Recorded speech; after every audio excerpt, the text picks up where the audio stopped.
Not me starting the show at 2:22. Hey guys. So let's get right into it. It's so funny. I am drinking water out of my Valentine's cup. I have like this pair of glasses that I got for Valentine's Day, and it's cracked, which feels so kismet, right? Me drinking out of a cracked Valentine's cup. I'm just saying. Y'all, today's about to be interesting because you might have noticed the title of this live is Mariah the Scientist a modern day pick-me? Is Mariah the Scientist a modern day pick-me? Yes, I'm still doing skincare as we're getting started. You already know me, okay? When I'm not on camera, just assume that I'm making money, minding my business, or moisturizing.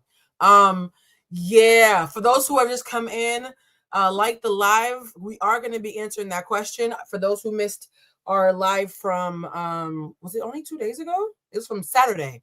We did a live on Saturday with Mike Goyo, my Haitian cousin, and Mike and I. The question that we asked was, do we owe Shelly more grace? And we spent 2 hours with y'all as a collective, because these are case studies, guys. These are not gossip videos. These are not blog videos. These are not spilling tea videos. These videos are meant to be case studies where we intelligently unpack pop culture and politics through the lens of emotional intelligence and humor and pro-blackness, right? So be clear, guys, for those who are new to me and who've seen me because of Love Island or whatever else, who aren't familiar with why I do videos the way that I do them. Hi, my name is Bluecentric. I'm a writer, producer, a spiritualist, and an emotional intelligence coach who specializes in ego death and self-mastery, particularly when it comes to pop culture and politics, because that's the most fun way for people to learn. For those who are wondering what this category of work that I do is called edutainment. It is called edutainment, which means, and I've been doing edutainment for about 20 something years now, I'm always going to use entertainment to educate. We are not just kikiing for the fun of it. So when I ask a question, I actually am going to, with you as a collective, try to figure out the answer. So on Saturday, we asked, do we owe Shelly more grace? And the answer that we got was, we don't owe her anything. We can gift her grace if we so choose. That was the answer we came up with, because there's a certain level of grace that she's asking of us that some of us are not sure she was willing to give. And I don't believe in asking people to give you stuff that you're not willing to give yourself. So we're not going to attack Shelly, and we'll give her however amount of grace we think we have to give her, given that she is also fallible and not perfect. So she does not deserve to be dragged, right? We're talking about grace, not dragging. So does Shelly deserve to be to be given grace? That's subjective. Does Shelly deserve to be dragged? I don't think she deserves to be dragged, right? Which is why I phrased the question the way I phrased it. Us dragging her was not even on the table. So those of you who are thinking that me saying that we don't owe her grace, but we can also give her whatever grace we would give to somebody who looks different from her in a similar situation, that does not mean that I'm telling people to drag her. I hope that Nuance and you are not allergic to each other. All right, guys. Somebody said, oh, Shelly, I won't drag her. I love her. That's amazing. I'm happy for you. Like the live. Also, let's check the membership count for those who are new here as well. We're doing an initiative where we are going to start the academy as soon as we have 100 members. Let's see what's the member number. For those who don't know how to become a member, let's see if I have the image file here, because I know I saw some people in the comments talking about it. The only way that you can join the Bluecentric Academy is by doing it on your desktop. You cannot join via what they call it, your phone. You can't join it on your phone. Let me see if I have the picture on my desktop. I took screenshots last time and somebody told me it was really, really helpful. Let's see if I didn't throw them away. I'm trying to get better about not having too many pictures on my desktop. Are you guys one of those people like me who always has mad pictures on their desktop? Oh, I might have deleted it. Did I delete it? Let's see. Bluecentric Live. I might have deleted it. Oh, no, I didn't. Here it goes. All right, guys. So if you're wondering how to join the Academy, I'm going to put it right now. This is how you join the Academy. It's literally only on your desktop. It is the join button next to subscribe. I hope you've already subscribed, because apparently, again, it was 80%. Now it's 75%. 75% of my audience does not subscribe, but y'all come here every time I do a live. Please, please subscribe and join if you can, because that tells the algorithm that y'all actually like what I'm doing, right? Shout out to Brianna. Brianna, have I made you a moderator? I wanted to make Brianna a moderator. Brianna, make a comment in the thing, because I wanted to give somebody to help out Flo, because Flo has been doing such an amazing job being a moderator. Hold on. I just found you. Oh, I have to do it on my phone? The internet. Oh, well. Let me go on my phone right now, Brianna, and find you. You guys, one of the reasons why we want to make sure to do moderators is because Mariah the Scientist has a lot of fans, and I recognize that whenever I am doing a live about somebody with a fandom who is sensitive, all I got to do is say their names and a bunch of haters pop up. So let me see. Add as moderator. Brianna, you are now a moderator along with Flo. Flo, I hope that you have some help there because I wanted to make sure it wasn't just you.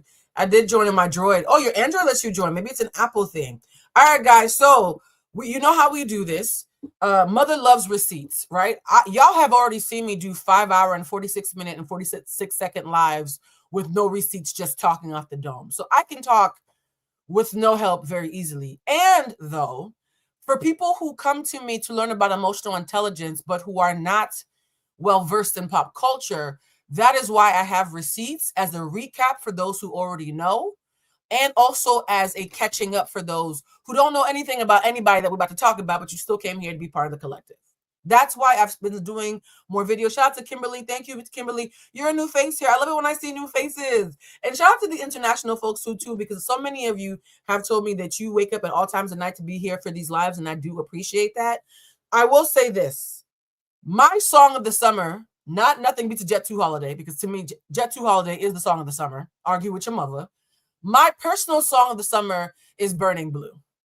Yes, I'm a basic bitch. She called me and I picked up. Okay. And it's not just because my name is in it, although that doesn't hurt. Okay. I love Burning Blue. Hi from Australia. So it's wild to me that the person who my Apple statistics are probably going to tell me is the artist I played most this summer is also the person that we're about to unpack. Shout out to the British BV. Is that the British Virgin Islands? I think so. Love that song. I love Burning Blue. And fun fact, Mariah's pen, her voice is questionable. When I miss the live, I go back and watch. I listen today while working and walking my dog. Oh, I love that. Thank you, guys. South Africa. It's so funny. Mike and I were just talking about potentially going to South Africa. I hope he doesn't get mad for me saying that. We were discussing it. I won't tell you what time of year, but we were thinking about going to South Africa because the biggest joke that I hear all the time is that I'm probably one of the most pro-Black people that you will ever meet, sincerely. Like, even when the cameras are off, I'm just as pro-Black, if not more, actually. I actually think I'm more pro-Black off camera because I do filter a little bit so I don't get in trouble. So being someone who's pro-Black but not anti-white, I'm from New England, right? Being someone who's incredibly pro-Black, people are shocked that I've never been to the continent. I've been to most of the continents except for Africa, Australia, and Antarctica, right? So I do want to go back, not go back, although maybe ancestrally it is going back. I do want to go to Africa. South Africa's on the list. Nigeria, I feel like if I go to Nigeria, I'm going to have to avoid eye contact. I'm going to come back with a husband. But I really, really do. Netherlands. Somebody said left in the Netherlands. Funny enough. I don't go to Africa. I've never been to Africa, the continent, in this physical realm that I'm in this lifetime. But I used to summer in Amsterdam. I summered in Amsterdam a lot. I spent so much time. I even went to cannabis college in Amsterdam. Someone said, you love Burning Blue? I do too. Go to Kenya. Ooh. I have a friend who, I love Germany. Also love Germany. It's so crazy how I love Europe, and I'm also very clear about how the Europeans fuck this up. Two things can coexist, right? I almost went to Australia when I was in Bali, but I ran out of money. I had run away from home and was in Australia. No, was in Bali. Then I went to Cuba, where my father is from, and I was gonna go to Haiti. It was just a whole lot. So I've traveled a lot, but there's so many places I want to go. So when I see you guys from different places, I get so excited. Someone said, check out Danny Baylor. Can't wait for my candles. Yay! By the way, guys, apologies for not going live with this yesterday. Australia has scary instincts. Yes, trust me. If I go to Australia, it's going to have to be opulent. I love y'all. I'm not a camper. I'm a glamper. Okay, y'all got too many things that kill people in Australia for me to not be in the lap of luxury to make sure that I am safe. Okay, I have no street cred. I can fight, but I can't fight Mother Nature. All right, but apologies for not going live yesterday as I had originally planned because the candles. I had such a brain fart. I had forgotten to order a big shipment of vessels for the candles, and so I spent all of yesterday doing candle admin work. which is why we didn't do this live. And I'm actually happy because while I was making the orders for the candle shop and going through people who've already ordered, for those who already don't have a candle, please go to bluecentricshop.com/shop. All right. So if you go to /shop, you not only see the candles, you also see the spiritual bath. I have sweatshirts. I have all these. I have a bunch of merch that I never advertise. I'm one of those people who I'll create something because I love to create and then not tell nobody. And then people will be like, Blue, I didn't know you had merch. And I'm like, I've had merch for 5 years. I know. At some point when I'm rich and richer, I'm going to have somebody do all that for me. So if you go to bluecentricshop.com/shop, it will tell you all the products, candles included, that I have for sale. And I will also say this too. Oh, love the UK. You already know I love London is the only place I've traveled to this year out of the country. I just came back from London. Me and Mike we have a thing where we go to London every time Beyonce's in concert because we like to see Beyonce in London, which is funny because now she's moving to the UK. So we went back to London in June for Cowboy Carter, and I had a great time. We were in Chelsea. It was very expensive, and there was no black children. That's where we stayed. We were in Chelsea because we were next to a school, but there wasn't no black kids. The only black folks I saw outside of me and Mike was the nannies. So yeah, London. I didn't know black people in Chelsea. Were they hiding? Anyways, back to the show. We are now going to talk about Mariah the Scientist. And we're going to be intentional about this conversation. Because there's obvious licks that we can take, right? There's obvious licks that we can take, and there's also some nuance. Y'all know I love that word. There's some nuance. There's some shades of gray that I also want to sit in. And I need you guys to know one thing. I am pro-black, and I am not one of those pro-black women who has pain around light-skinned women. I have zero pain around light-skinned women. I have zero pain around biracial people. So when I talk about colorism, preference, tokenism, misogyny, I'm actually speaking a lot more academically than many of you would think because I'm a very passionate communicator. So it's easy to think, oh, Blue is speaking so passionately because she was bullied for being dark-skinned. I've never been bullied for being dark-skinned, guys. I think people know I can fight. Can I be honest? In retrospect, when I talk to my other dark-skinned friends, I think the reason why I never got bullied for being dark-skinned isn't because they didn't want to. Everybody was scared of my mouth, and back in the 90s, I could fight. I can still fight now, but now I got too much to lose. So I'm actually not going to be speaking from a place of pain. I'm speaking from like academic rigor. All right? So my dark-skin bullying ended when I was taught, oh, you was bullying? Oh, so were you the dark-skinned person bullying, or were you the one doing the bullying? I'm not sure which direction to take that in, friend. And also, too, we are going to be talking about, somebody said Blue said these hands work. They do. But here's the funny thing. I think people are more scared of my mouth than my hands. And don't judge me. When I was in high school, before I got therapy and realized that I had father wounds, somebody said, is Blue dark skin? What you mean? Okay, well, in the 90s, I was dark skin, y'all. I don't know what y'all call it now. In the 90s, I was dark skin. Okay? They called me names, but in the 90s were very mean. In the 90s, you were dark skin if you were my color, and you were also fat if you were a size like 8.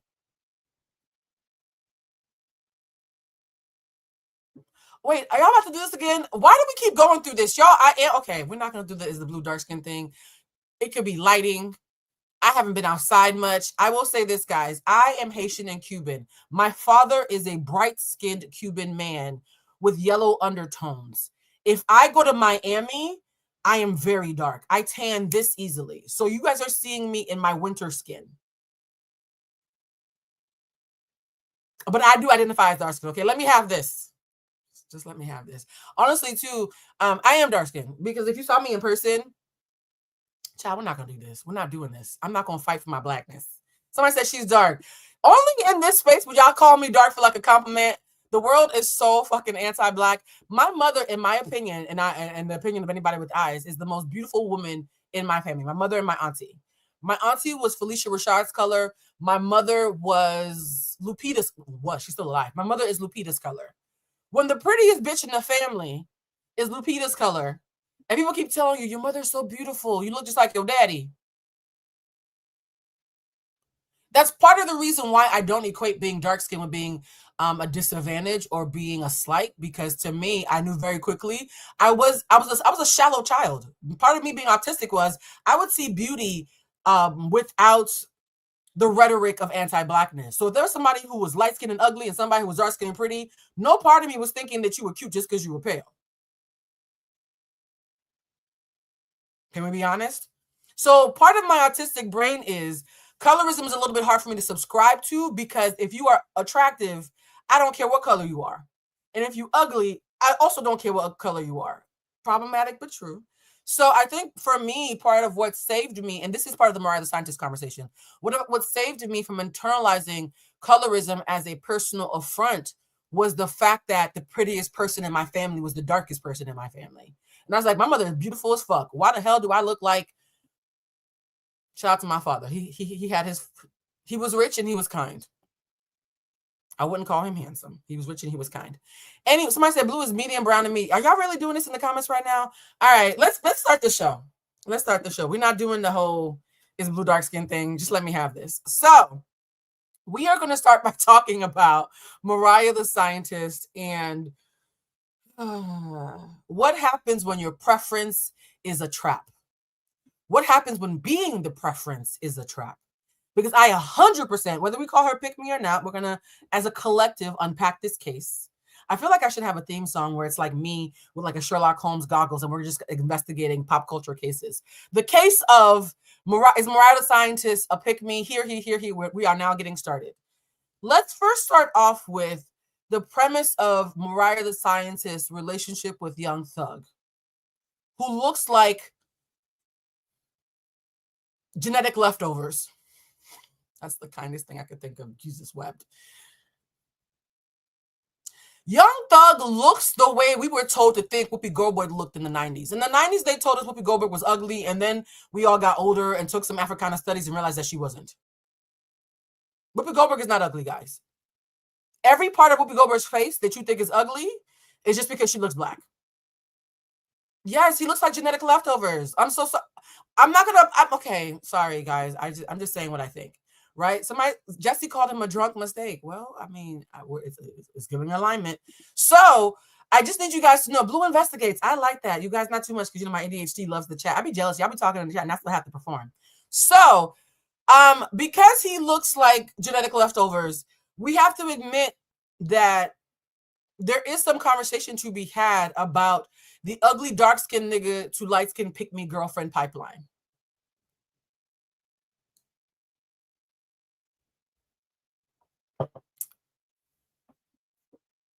Cackles and Kodak Black. Because shout out to my Haitian bro, Kodak Black. Actually, I know some people from his team. Oh, that's awkward. Fuck, my bad, y'all.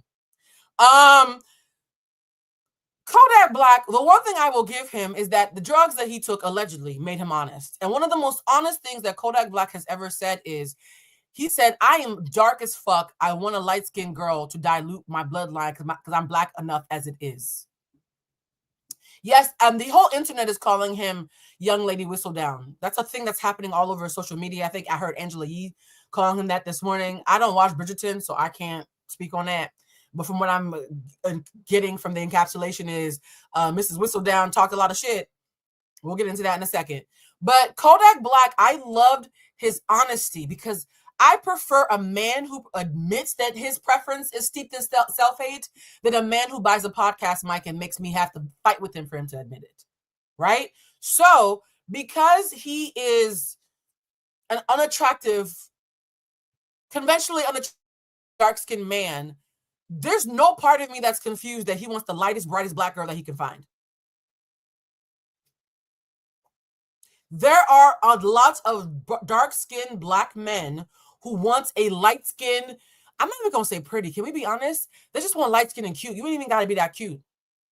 Just don't be ugly. They want a light-skinned girl to dilute their bloodline. So if they have a little girl, their little girl doesn't look too much like their mama. And if they have a little boy, their son looks like Drake. I just think it's so funny that dark-skinned rappers like to make fun of Drake, but you're the number ones making babies who look like Drake. Make it make sense. Why is it that dark-skinned rappers are always making fun of Drake when y'all the ones making other Drakes? In the words of T.S. Madison, if you only like girls who are Puerto Rican, who do you think your baby's going to look like? Not you trying to breed to make your op. That don't make no sense to me. But I digress. So let's get into today's today's topic even more. Mariah and Young Thug, let's start with their relationship, because the minute you visually see a dark-skinned man who looks like that with a girl who looks like her, we're not confused. And here's the thing too. We're also going to get in Mariah's ass a little bit. A lot of very pretty, or I'm not even going to say very, y'all, I hate to say it. A lot of times y'all be acting like somebody's gorgeous and she's just skinny and pale. Can we admit that? Okay. So when I see a light-skinned girl who's conventionally attractive with an unattractive dark-skinned man, I know that to her it's street cred, because she knows she is the pearl of his eye. She knows she looks nothing like his mama, and he's going to make sure that he gasses her up for it. Right? So the minute you see Young Thug and Mariah the Scientist, it is a lazy facsimile of a very, very tried and true form of self-loathing within the Black community, where the darkest amongst us seek out the lightest amongst us so they can both gas each other up about bitches who look like me who are non-ambiguously Black. Now you're going to be like, well, Blue, this is false, because y'all love to try to check me in the comments, and then when I respond, suddenly you delete the comments because you embarrassed that you tried to have a gotcha. Stop doing gotchas in the comments, guys, because we'll make time to respond to you. Now what? You wrote 3 paragraphs to embarrass yourself. Think about it before you type. And so what ends up happening is people are like, well, Blue, in this case, Glorilla's light skin. I've educated not just the audience, but other cultural commentarians about this, because I've seen a lot of cultural commentarians who watch me and followed me have now started adopting this talking point. So hear it from the source. Colorism is not just about color. It's about proximity to whiteness and all things that remind you of whiteness, including texturism and featureism. Glorilla got a nigga nose. She might as well be my color. I'm going to say it one more time for the folks who are slow. Glorilla has a Black person's nose. She has Black people features. Her hair not silky. She's not Creole. Glorilla being attacked is colorism as much as Blue Ivy being attacked as colorism. Light-skinned people with N-word features are still the victims of colorism when they're being dragged by others. I don't care if Glorilla went to Nigeria and got the finest of bleaching creams, it's still a nigga. Right? So colorism is about texture and feature because it's about proximity to whiteness. It's not just about color. I did not say Gorilla. I said Glorilla. I have a Cuban tongue. Don't do this to me. I said Glorilla. Okay? I hope I said Glorilla. Well, I meant Glow. Glow, I love you. Yeah, Glow. I'm a Glow fan. Here's the thing that's tricky. I'm a Glow fan. I'm a Mariah the Scientist fan, and Young Thug, I'll let him, do a track on my playlist. And so these are all people who I'm actually fond of. So I'm going to try my best to... Sorry, guys, I said Glorilla. I thought I said Glorilla. It's a speech impediment. Oh, my God, not you judging me for my tongue. Pause. All right. So Glorilla has Black features. So her being light-skinned does not mean that this is not colorism. Are we all caught up? All right. Let's watch the love story.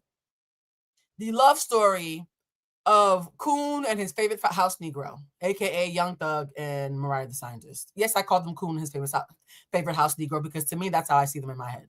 Let's get into it, guys, because I feel like if I keep on talking, I'm going to get in trouble. Putting daddy first. What's up, baby? Merry Christmas. Thank you. Thanks for my gifts. Them chains heavy? They heavier than the bracelets for sure. I wish that you could be at home with me and you could put it on me.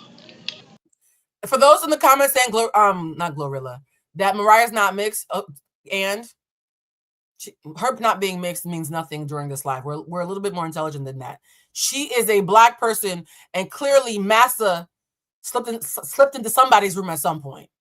So you can have two Black parents and still have white lineage. Shit, I'm dark and I can still have white lineage. So let's not do the whole she's not mixed thing. That means nothing to this conversation. You look beautiful with that shit on. You look like a rapper now. Daddy, I'm all your baby. Most definitely. They're a little bit too long. They're nails. They long? Your nails should not come over your fingertip. It shouldn't come over the skin. So pause for a second. Do you see what's already happening? This man is in jail for potential RICO charges, and she called him daddy, put it on me, and he's critiquing her for having a baby French manicure because it's not respectable enough. The way respectability politics has you motherfuckers in a chokehold, the way respectability politics, it's not just controlling guys, it's bad bitch behavior. Y'all know that I've made it now my mission to call out male baddies. I feel like ever since I spent the last several months calling out male baddies, it's now become more of a talking point. Him with his luxurious locks, talking about, baby, your nails too long. I can see why are they longer than the tip of your fingernails? You need to be more of a lady. It's already telling you that respectability politics is shorthand in their relationship, right? The misogynoir is loud, and she's subscribing to it. She loves it here. She loves it here.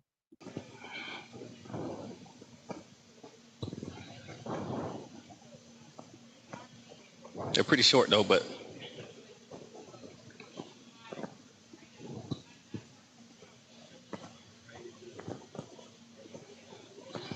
long nails stop me from seeing the true beauty of your fingers and length, and you know.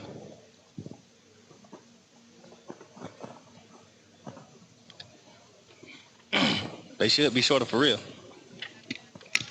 Let it go, bro. Is he a Leo? Hold on. Let me look up Young Thugs. Because you know, a lot of cishet men who act like this, who are baddies, sometimes are Leos. No offense to the Leo men who have gone to therapy and are not bad bitches. Yes, he's a Leo. How did I fucking know? Jesus wept. How did I know Young Thug was a Leo? How did I know? Y'all never beaten the allegations. Like when y'all wipe y'all butt, the tissue don't break. Girl! They asked, I don't think so. Respectability politics according to a PickMe. So we've already assessed from those two videos from jail that they have this dynamic in person. This is not just a leaked phone call that is a one-off. Young Thug is a bad bitch Leo male, cishet Leo male who is worried about how his girlfriend does her French manicure more than the fact that he's being locked up for a potential RICO charge. Interesting. Priorities. Daddy, am I your baby? No, actually, you're his favorite dummy. I knew what kind of woman Mariah the Scientist was when she could have just sat there and ate her food, but instead she ran to the internet amidst the Tory Lanez and Megan situation to tell everybody that she did not experience what Megan Thee Stallion experienced. Pause. Did you hear that? Because this was news to me and I looked it up and it's true. When Meg Thee Stallion was going through what she was going through, Mariah the Scientist, rather than shutting the fuck up, because that was always an option, sis, came out to say, well, Tory's always been nice to me. And who does that help? And that he was always respectful and a gentleman to her. I mean, I'm sure Ike Turner didn't beat every bitch's ass, but it doesn't make what he did to Tina any less. You get what I'm saying? Like, what are we talking about? Mariah the Scientist is the archetype of woman who always thinks she's the chosen one, which is why she's going out sad over a man who looks like Experiment 626. She certainly won't make history with those vocals, but she will make history as the first scientist with rocks for brains. That's for sure. I just don't know what happens in your medulla where you think, oh, a man in prison is going to be so faithful to me. A man that also has a history of cheating with his past partners, but that's what happens when you have that little thing in your brain that makes you think that you are the chosen one, that you are the special one. And a woman like her sitting up and kikiing with a man about another woman's looks, whose face she smiles in and is friendly and a kikis with, that doesn't really surprise me. She's a pick-me. She doesn't stand up for herself. Why would she stand up for another woman? I don't know. I don't really feel sorry for her. It's giving, oh, I think that I am better than the last girl. I think that I'm the chosen one. I don't think that the way that he was unloyal or treated on his past partners, he would never do that to me.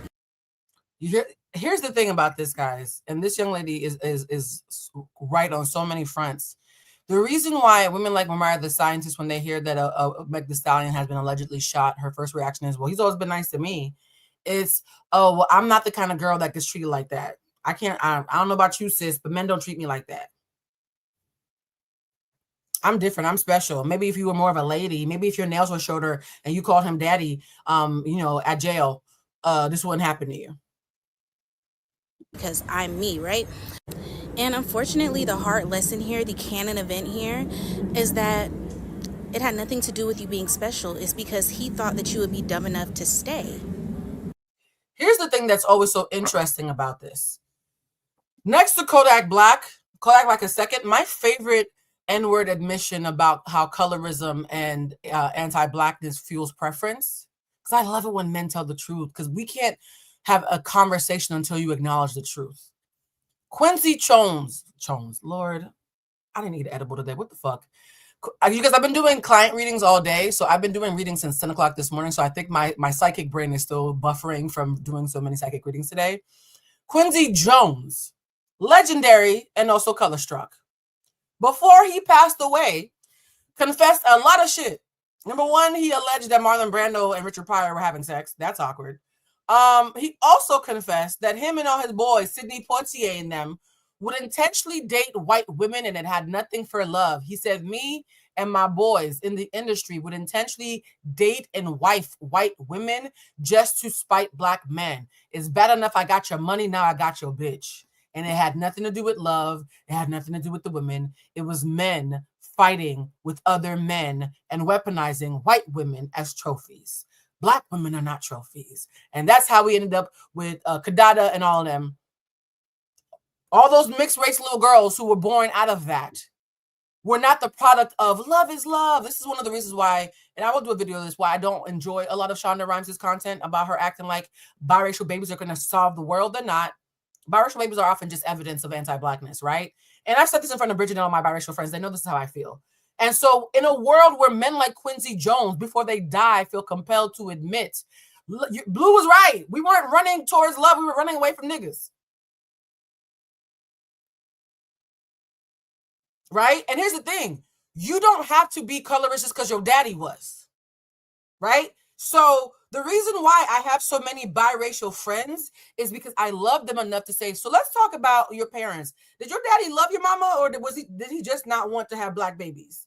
And the thing is, ask Bridget, not Mandy, I don't talk to her no more, but ask Bridget and all of my other biracial friends, because I have a disproportionate amount of biracial friends, because I don't judge them. I'm pro-black, but I'm not anti-white, right? They will tell you, Blue, no, my daddy was on some bullshit, right? I know that you are a good biracial person if you will call out your daddies. That's how I gauge. I have a lot of white friends. People are shocked by this. I'm from New England. Don't be shocked. I'm from Boston. The reason why I can have white friends and biracial friends is because I can respect you if you can fucking admit it and we can have a real conversation about it. So Shonda, I love you. You're amazing. I took your master class once. And you making everybody in Bridgerton swirly is not going to save the world. You skipped black on black love and went straight to, that's a whole other video. So be very clear that men throughout history, when they come to their senses or are about to die and want to die on the right side of history, shout out to Quincy so much. Y'all don't understand how much I respect Quincy for admitting this shit, right? I respect Quincy so much for admitting this. He was like, it wasn't love. It was spite and misogyny. So, Gia said, Kenya Barris as well needs to be called. Me and Mike ran to Kenya Barris at dinner a couple of days ago. That's awkward. Gia, don't get me in trouble, child. Lord, LA is too small, friend. I gotta choose my words carefully. But no, like, we have to admit that this is not a thing that we're making up. It's not a bunch of angry, dark-skinned women making shit up. And I want every white person and biracial person in the room to stay in this room and listen to this conversation and also read the chat and understand that you're having a rare opportunity to hear someone who rocks with y'all, who socializes with y'all, who calls some of y'all family, but who's also incredibly pro-black and academic, who can teach you about your blind spots in a way that you don't have to be defensive. All you have to do is listen. Whenever you are in a place of privilege, you have to listen more than you speak. Yes? Whenever you are in a space of privilege, you have to listen more than you speak because your privilege is the cost of you shutting the fuck up in the moment. I am a self-employed woman, not the 1%, but maybe I'm in the 5%. In the 5%, although I got mad bills, so I don't get to enjoy it. I am a self-employed woman living in Los Angeles in the industry who makes enough money to take care of me and my family. Right? And there's a privilege in that. So when I speak about brokenness, do I feel broke? A lot. Y'all know how my bills are a lot, right? And though, there is a privilege that I can still pay them. So when we talk about Tabitha and money, y'all will see I was being very intentional about my language because I recognize, Blue, you're not rich, you're not wealthy, and you're doing better than the average American. I listened as much as I spoke. Even when I didn't disagree, I listened because my privilege means I have to shut the fuck up and listen. And why is that? My brothers and sisters who are Black, who are in this room, because y'all think I'm only talking to the white people and the biracials, right? My racially non-ambiguous Black friends. We tell white people all the time that if you're going to be an ally, you can't center yourself. And yet when it's our turn to listen, because we're in a place of privilege, all we do is run our mouths. Please, please, please don't be a hypocrite. Whoever, and me and Bridget talked about this on her old podcast, whoever is in the space of privilege, Spike Lee is the biggest colorist in Hollywood, in my opinion. That's a whole other conversation. Whoever is in a place of privilege, your job is to listen more than you speak. We all take a turn in being privileged, whether it's socioeconomically, educationally. Perfect example. I was talking about earlier about how, even though I'm a brown skin, dark skin, whatever the fuck y'all want to call me, because apparently there's a debate about what my skin tone is. I'm dark in I'm the color of a Hershey Kiss, so to me that's chocolate. The reason why I didn't get bullied for being dark skinned isn't just because I could fight and I got a mouth on me, right? It's also because of my education. Proximity to whiteness also comes through education. The minute I'm not stupid, I am not stupid. The minute a white person hears my voice and my diction, they're like, she clearly went to somebody's school. And in that moment, despite being a racially non-ambiguous Black woman, it gives me a proximity to whiteness. Can we be honest? The world is full of dark-skinned Black women who have a proximity to whiteness simply because they're educated. It's the Tony Childs effect. We all watched Girlfriends and understood that Tracy Ellis Ross was biracial and light-skinned, so she had a proximity to whiteness. But so did Tony fucking Childs. Tony still had privilege, right? Proximity to whiteness is not just about color. So if we're quick to call it colorism, if you are a sedity, dark-skinned Black woman who thinks you're better than everybody, sis, respectfully, you benefiting too. Can we be honest? Can we be honest? And subconsciously, dark-skinned, educated Black women, they know this subconsciously, even though somebody might not have said it to their face. They know that they are more prone to being a token, despite how dark they are, because their education is proximity to whiteness. Because white supremacy does not believe that Blackness can be educated. Let me not preach too much. Let's go back to Mariah the Scientist. After all, you do have a history of sweeping asinine behavior under the rug when it happens to other people. So why wouldn't you continue to do it when it happens to you? I swear that cheating is like the cardinal sin. I feel like cheating should be punishable by jail time. Ooh, for real. Damn it, Mariah. So this is an interview where Mariah, the scientist, is talking about how cheating should be something that sends you to jail at the very time that the news had just broke that her man in jail was cheating on her. Well, girl, what happens if you get cheated on while you in jail? Now what? Where you gonna send him?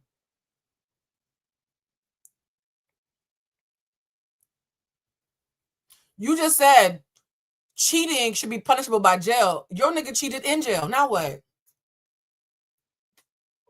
Well, let's watch how she says cheating should be a crime. And then in the very next breath says the complete opposite. But in all honesty, yeah, I just would rather an honest man. It's more respectable if you were like, hey, this is what happened. Wait, cheating should be an offense that's punishable by jail unless he tells you he cheated. Now it's respectable? As respectable as you cutting down your nails for your bad bitch? Okay, It's more respectable if you were like, hey, this is what happened. Yeah. And, I could, because then you have trust. I would rather be able to trust what's happening. Yeah. Why do you hoes act like if you ain't in no relationship, you gon' die? Yeah. Y'all be weak in the knees. Stand up. Stand up. Honestly, I feel like we worked through it Oh, yeah. or whatever. So You worked through it because he admitted he cheated? That's not working through it. I'm not going to, not Gia calling out all the colorists in the industry. Tell the truth or shame the devil. Y'all, a man admitting he's cheating on you was not working on it. That's why I put that clip in there for anybody who was about to agree with her. Stand up. A man, free game. We're about to do some free game because y'all know I love to give shit away for free and piss off my account. For those who are asking about signing up for the next all-night shift class, we are completely sold out for the class that's currently in session. Regular tickets, because the early bird is over. The regular tickets for the last 20 or so spots in the January class will be opening up probably tomorrow. I'm going to open up the tickets for the class, the January class tomorrow, because a lot of you have asked. Let's talk about something that I teach in class. For those who can't afford it, I'm going to always do some free game. I don't give anybody points for being honest. I don't give points for being honest.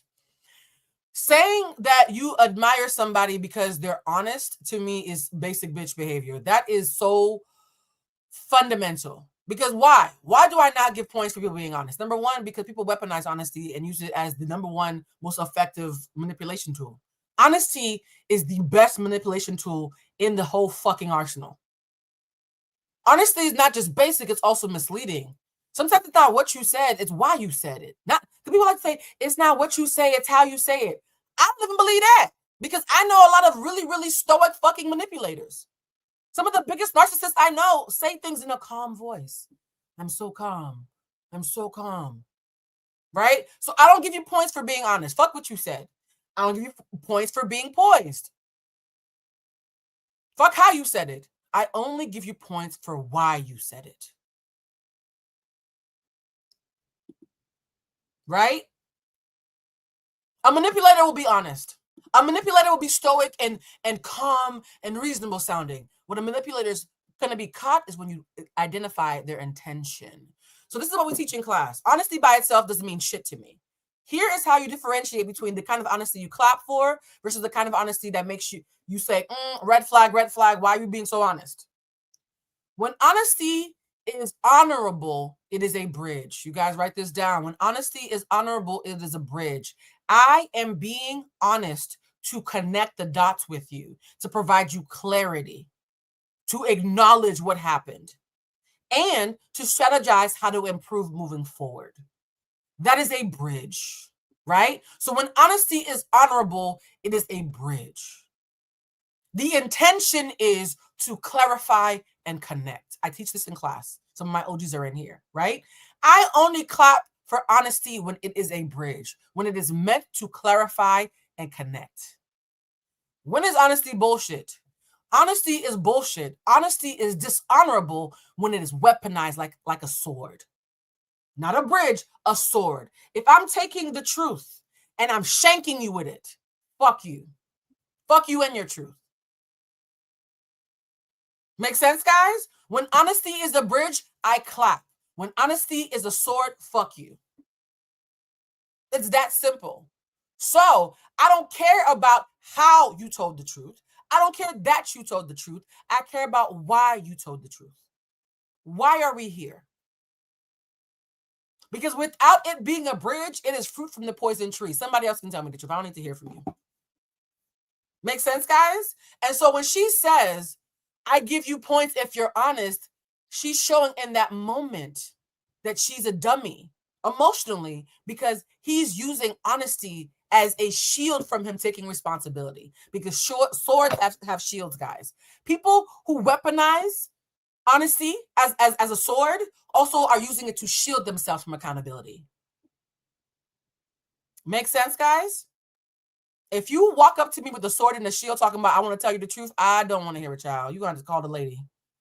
I'm good. Somebody else can tell me. All right, let's continue because she's up here clapping because this man shanked her and then hid behind a shield.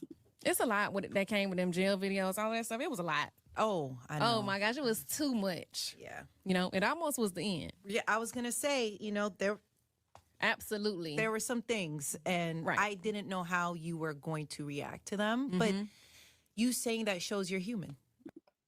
Shout out to Nessa. Nessa is the longtime love of Colin Kaepernick, and you could tell she's trying her best to be like, girl, you sound stupid, but if you like it, I love it.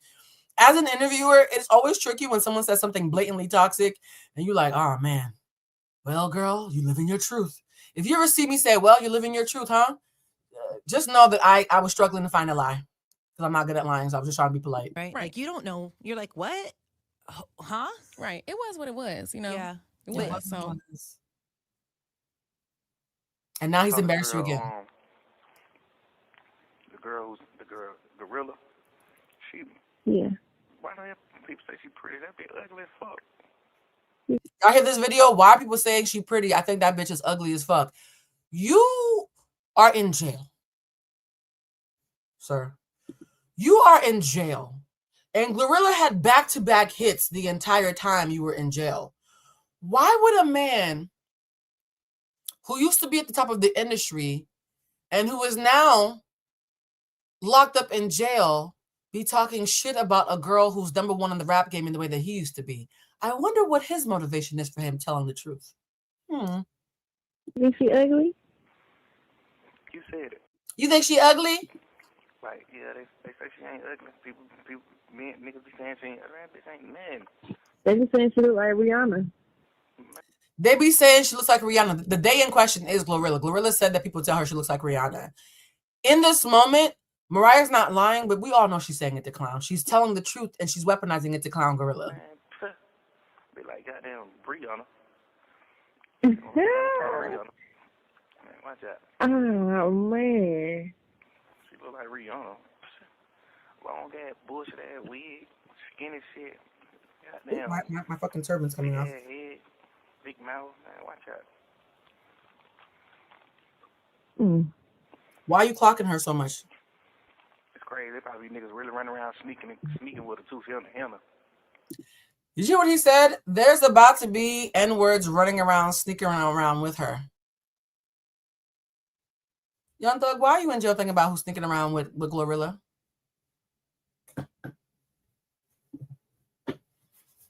You're lying in a cell with nothing but time and opportunity because you're in jail. And instead of thinking about how you want to be like, you know, what's that one? The one who's married to the Jamaican lady who went to jail. Juicy, what's his name? The one who signed Lotto. Why am I forgetting his name? Who's that rapper, guys? Who's the rapper who signed Lotto? Lost 50 pounds. Ooh, y'all, please tell me. Please don't fail me. Y'all gonna make me look it up because okay, fine, I'll look it up. When y'all don't do investigate, now I gotta stop the whole lot to look it up. Who signed Lotto? Rapper. I thought y'all was here to help me, but y'all got me. Not Jermaine Dupri. Rapper married to Keisha Kior.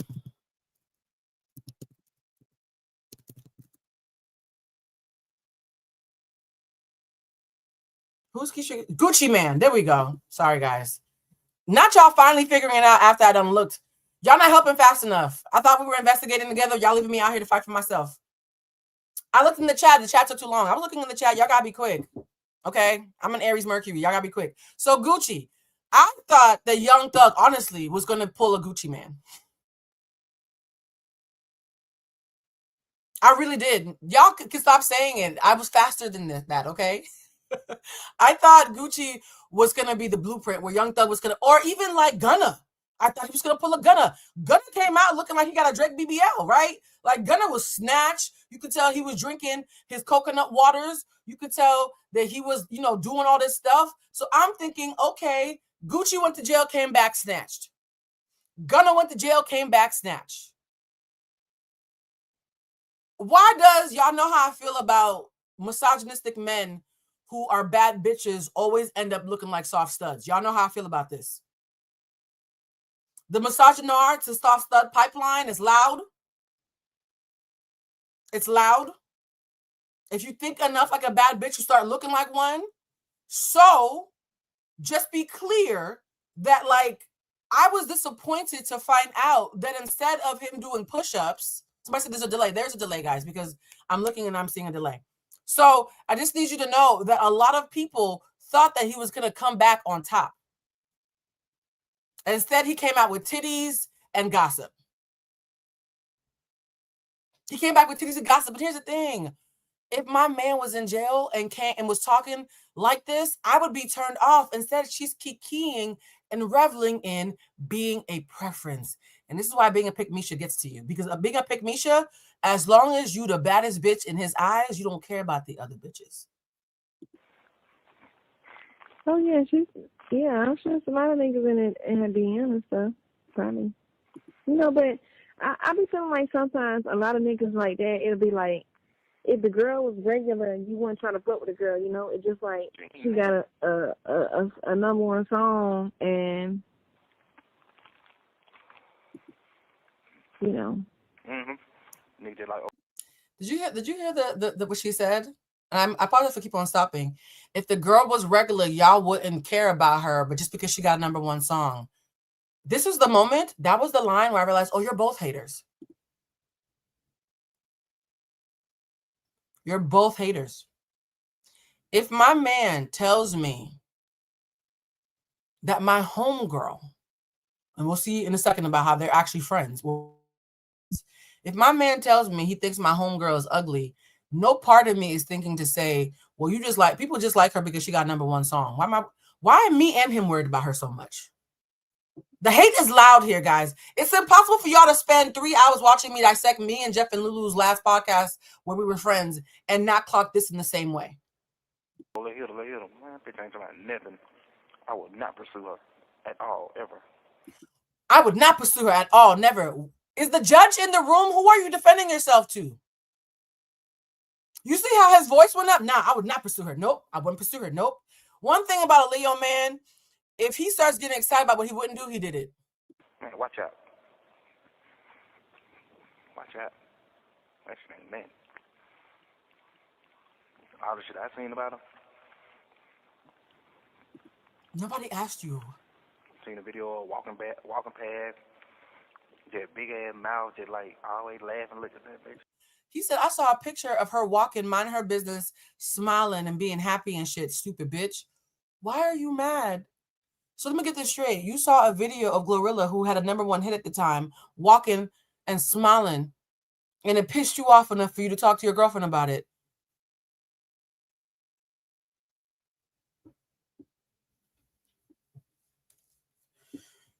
You are in jail and saw Glorilla, Gloria Hallelujah, minding her business, walking on the red carpet with a number one hit, smiling.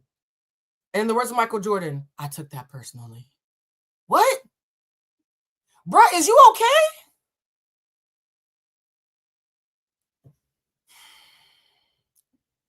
The biggest thing that I hate about the male baddie epidemic is how men are the catty bitches they used to try to convince us that other women were. You're jealous that she has freedom and a number one single? You would have had one too had you not. Let me not. She look funny. She look funny. Man, the girl look funny, man. Who the hell who trying to smack this? Who trying to smack this? So not only were you offended that she was walking around minding her business smiling, because apparently Glorilla smiling is what set this off. You now want to know who's fucking her. Bruh, if my man was this worried about another woman's vagina, I'd be concerned. Personally. Man, you be like Trippy Red or some shit and trying to you know what I'm saying? It ain't no. Man, Trippy Red done cuffed this girl. Yeah, that big Glorilla, whatever her name, man. Everybody talking about she cute. Man, that big ugly fuck, man. But I thought they said that she looked like Rihanna. Man, watch out, bad. Big ass head, little ass buddy. Y'all go with the excuses already. Now y'all talking about, oh, so you never kikied on the phone with your man? Like, don't do Mariah like that. There has never been a man on this earth that I have dated that could say that we sat on the phone and I allowed him to talk down on another woman without saying something. Thank you. Or without blocking him and never speaking to him again. Ladies, we all have internalized misogyny in us. We all have internalized anti-blackness in us. Don't waste my time saying you don't. Yes, you do. If you're breathing and you have Wi-Fi, yes, you do. We were all taught to be anti-black, anti-women, anti-people from other countries, right? All the systemic oppression is systemic. It was spoon-fed to all of us. And then we had to decide based on watching a different world, going to college, or finding a woke-ass friend to disentangle ourselves from the programming. We were all attempted to be programmed, right? So part of that is recognizing the part of you that enjoys it when your man talks shit about other women, because there are some of you in here who are like that. My spirit guides are telling me. If you feel relief when your man talks down on another woman because you like knowing that you're his fave, you've been indoctrinated, and please kill the hater within. There's no man in my life that feels comfortable speaking misogynistically about women around me. I've killed the part of me whose ego would be fed by that. Any woman who can hear the sound of my voice, who's ever heard her man call another woman ugly and giggled and found it funny because it was a reminder about how much he prefers her, you are a bird, or you have some feathers that are trying to sprout out of your shoulders. Kill that urge. Kill off your inner bird, okay? Because some of y'all are about one compliment away from squawking. It doesn't take much.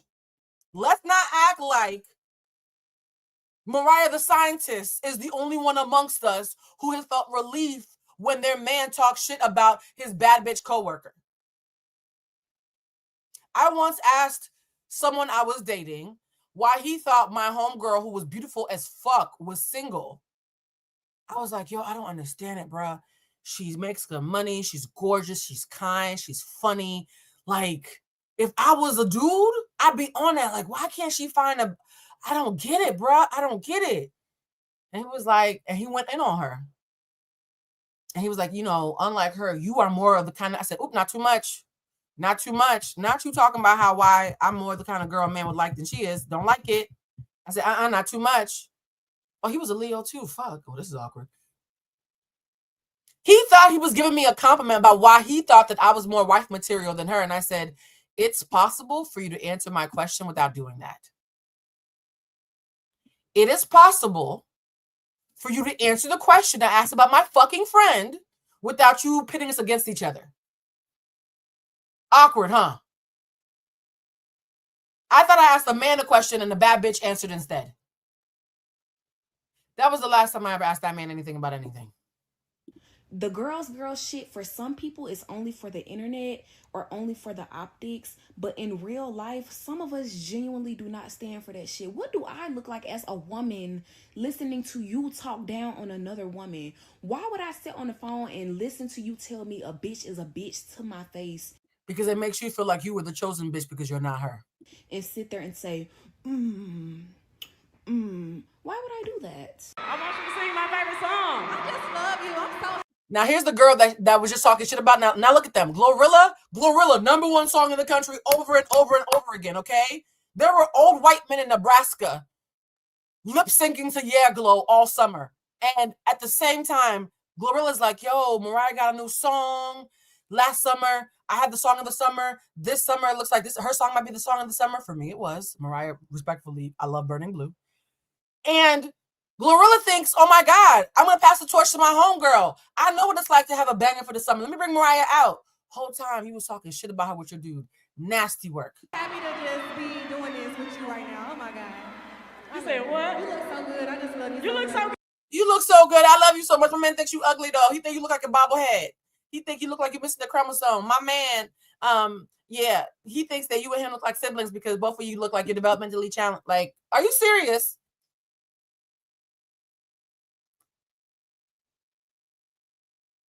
Somebody said she makes lash tech music. Y'all are savage. Let's keep watching Mariah the Scientist be a fake bitch. Good, wow. Right, I'm so happy. Okay, now.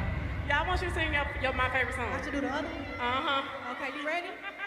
If y'all know this song, you gotta know this song. I mean, I'm from Atlanta. Come on, don't do me like this. Don't do me like this. Now, what we got? You're not sorry. I'm not hold you. You gonna start it off for me? Don't nobody hate on the song just because you don't like her, okay? We can acknowledge the song is a fucking bop. And the thing is, she ain't got to know how to sing. The song don't require much singing. It is lash tech music. Oh, man, I missed my lash tech. I haven't had my lashes done all year. All right, let's play the song again. Damn. It reminds me of Promise, by the way. I think the reason why I like it is because I love Prince and I love Promise. It's my favorite Sierra song, and this reminds me of Promise. Look, Glorilla is dancing, gassing her up. I hate to be the bearer of bad news, but as someone with extremely great pattern recognition, we are about 48 hours away from us hearing a leaked jail call with Young Thug dissing Mariah The Scientist.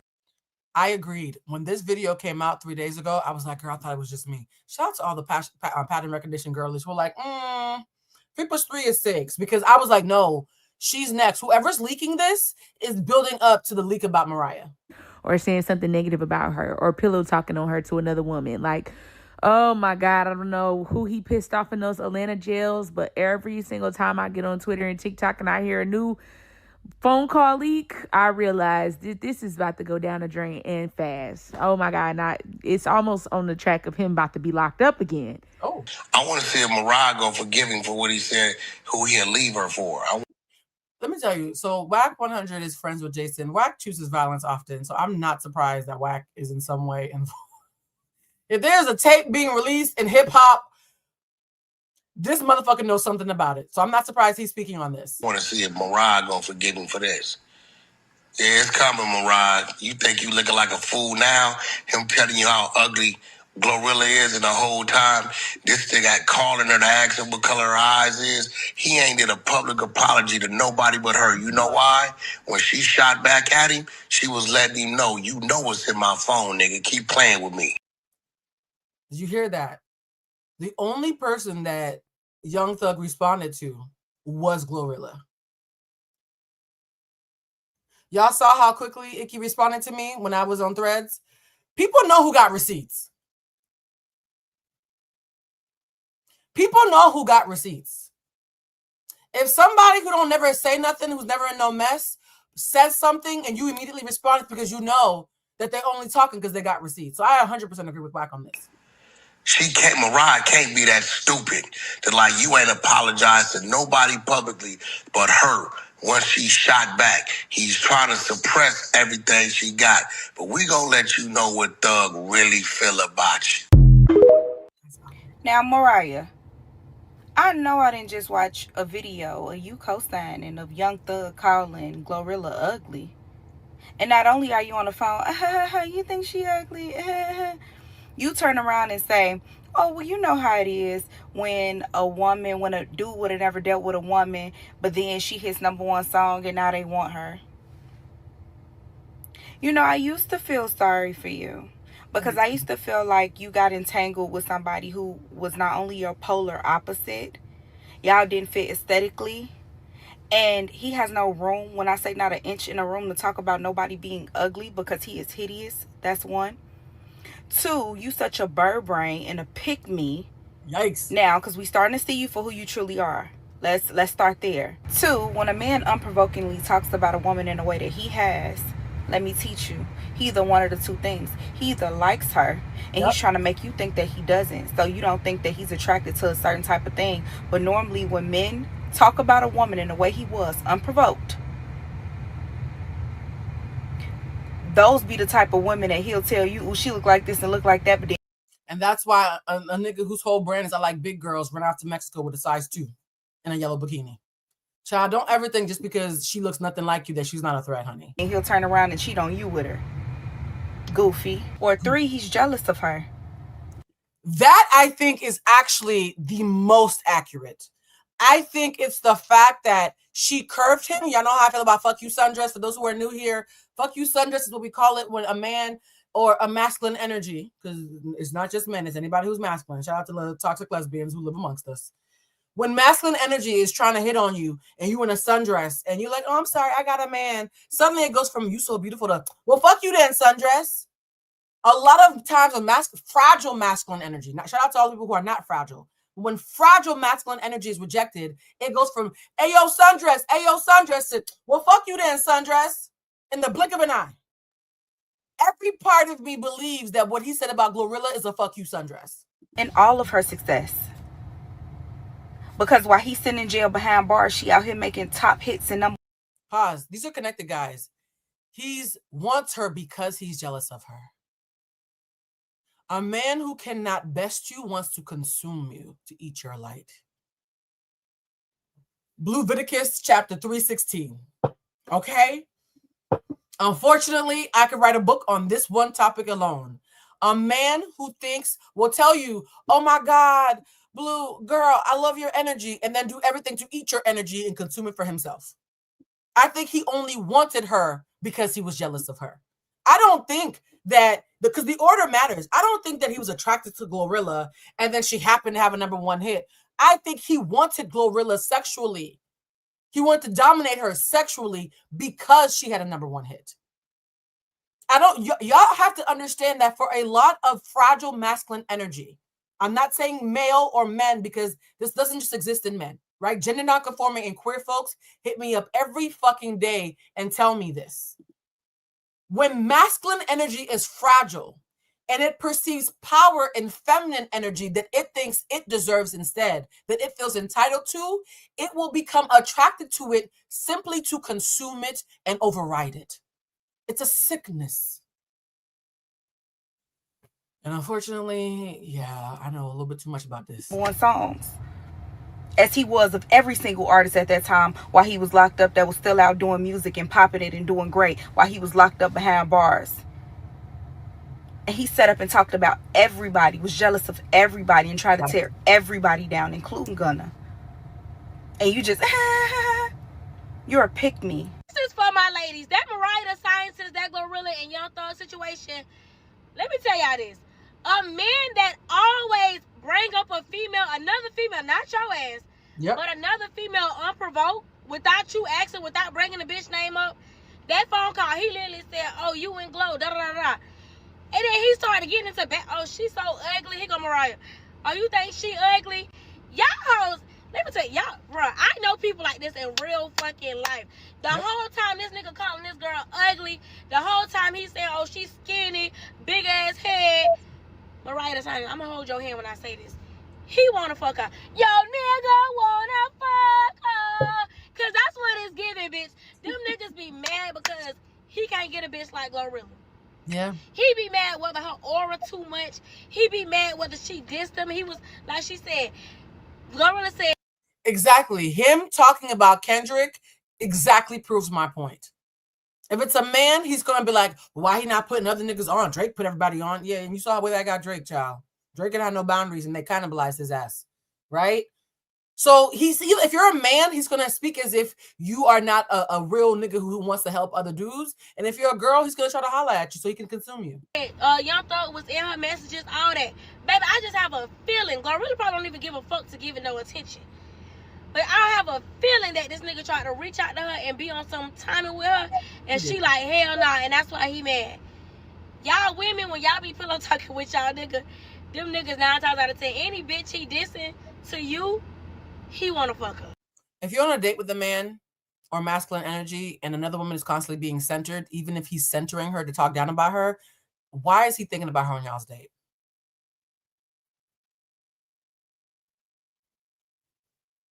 One of the biggest red flags on a date is if a man talks about another woman on a date too long.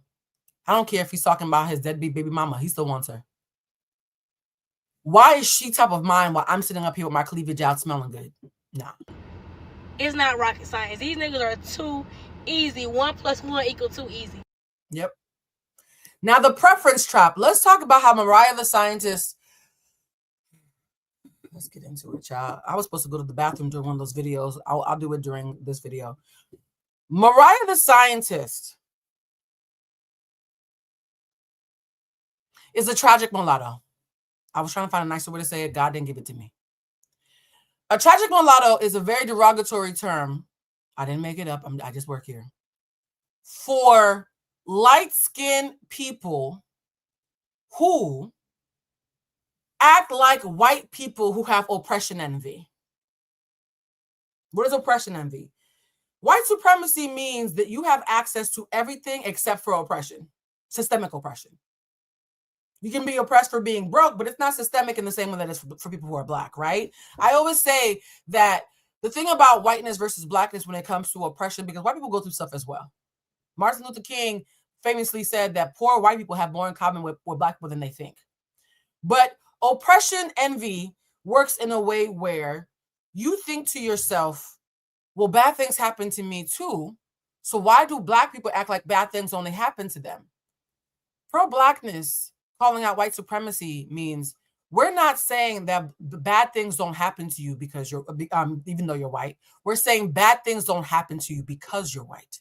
Your whiteness is not the source of bad things happening to you, not systemically. So save your story about that one black kid who broke into your car and fucked your wife. That's not systemic. That was Johnny on his own, right? Black people have to worry about systems built against them. You have to worry about individual niggas. That is not the same. I hope the white folks in here can be honest about that, right?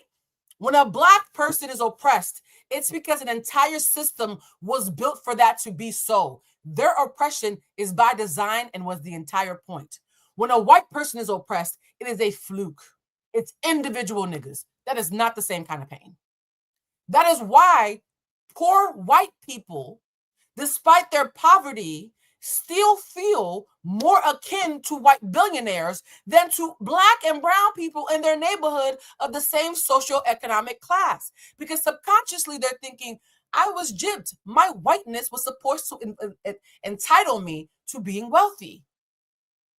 Poor white people subconsciously think that they were gypped because their whiteness was supposed to be their ticket, their golden ticket into wealth and the American dream. That's why they don't align with their black counterparts. It's tribalism, but not intelligent tribalism. It's stupid tribalism. True tribalism means if you only make $60K a year, Tyrone, who only makes $65K a year, should be who you should be talking to.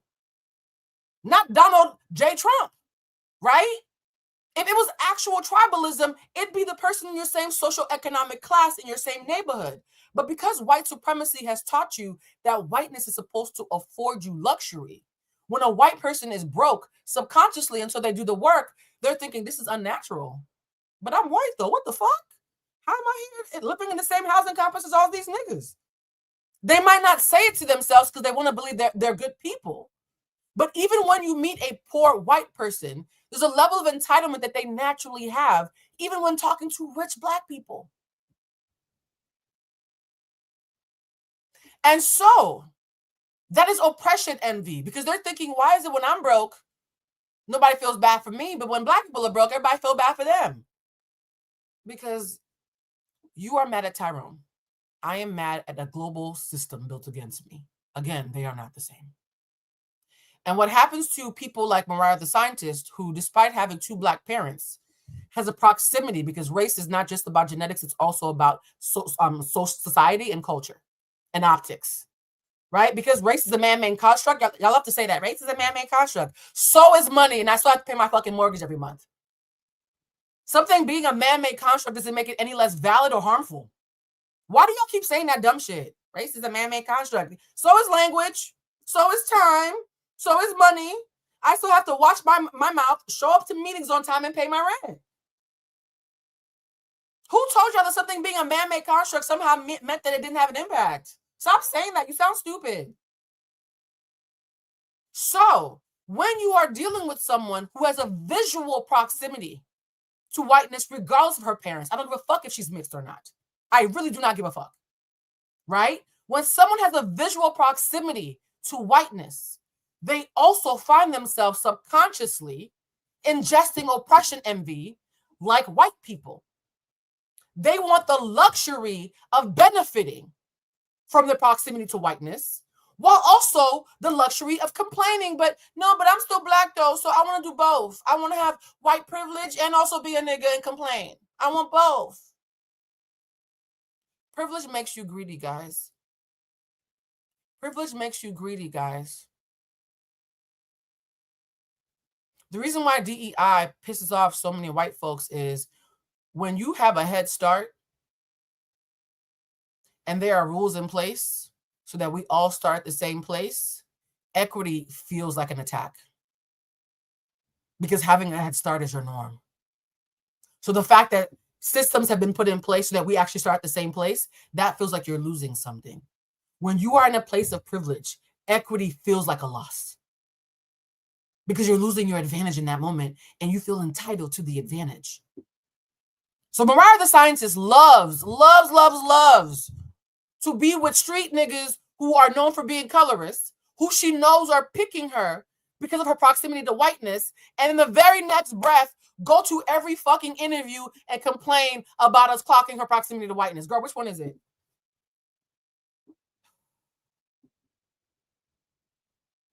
You hate that people don't think that you're black when niggas have to choose you against those of us who look very black. But then when it comes to an interview, the first thing you complain about is people not thinking you black. You can't have both.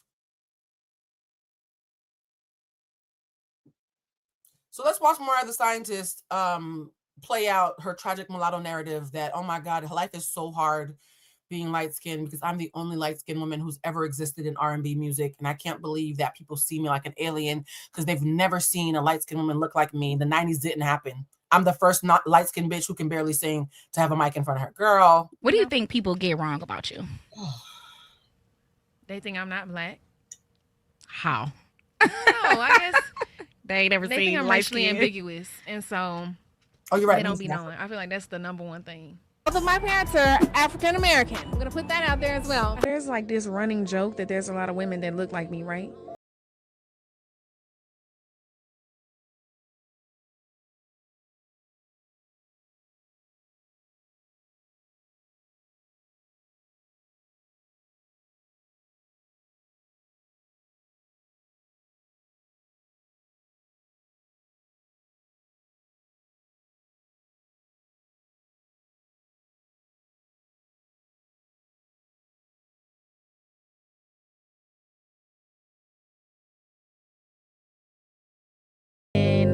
Y'all, thank God I can pee and wash my hands fast.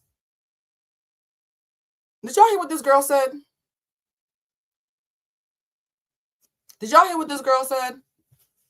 My mama, my poor mama, you know, they made fun of her because she was the Creole looking one in a black family. It was so hard. It's not like that's the reason my daddy picked her or anything. It's not like that's the reason why everybody told me I was the prettiest in the family because I looked just like her. No, there was no privilege attached. It was so hard being the light-skinned woman in the family.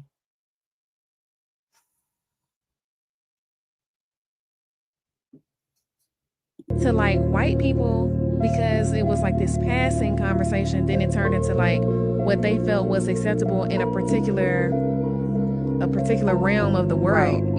What did I say earlier? White privilege and proximity to whiteness will have you complaining about Tyrone, one nigga, or Aunt Betsy, one family, when dark-skinned black people have to deal with the whole fucking system. So you think that we need to give you the same level of compassion and recognition of those who deal with systemic oppression, of women who are as pretty, if not prettier than you, who won't be chosen just because they're darker than you, simply because your third cousin on your mama's side made a joke about her in '96.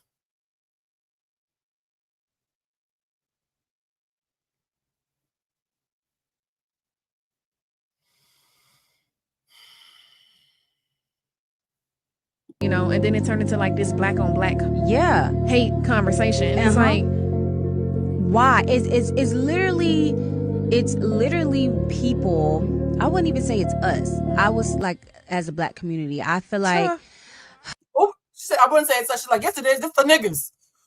Yes it is us. It's the niggas. Right. It is us. It is us. Right. And it's like the men play a part. The kind of man who.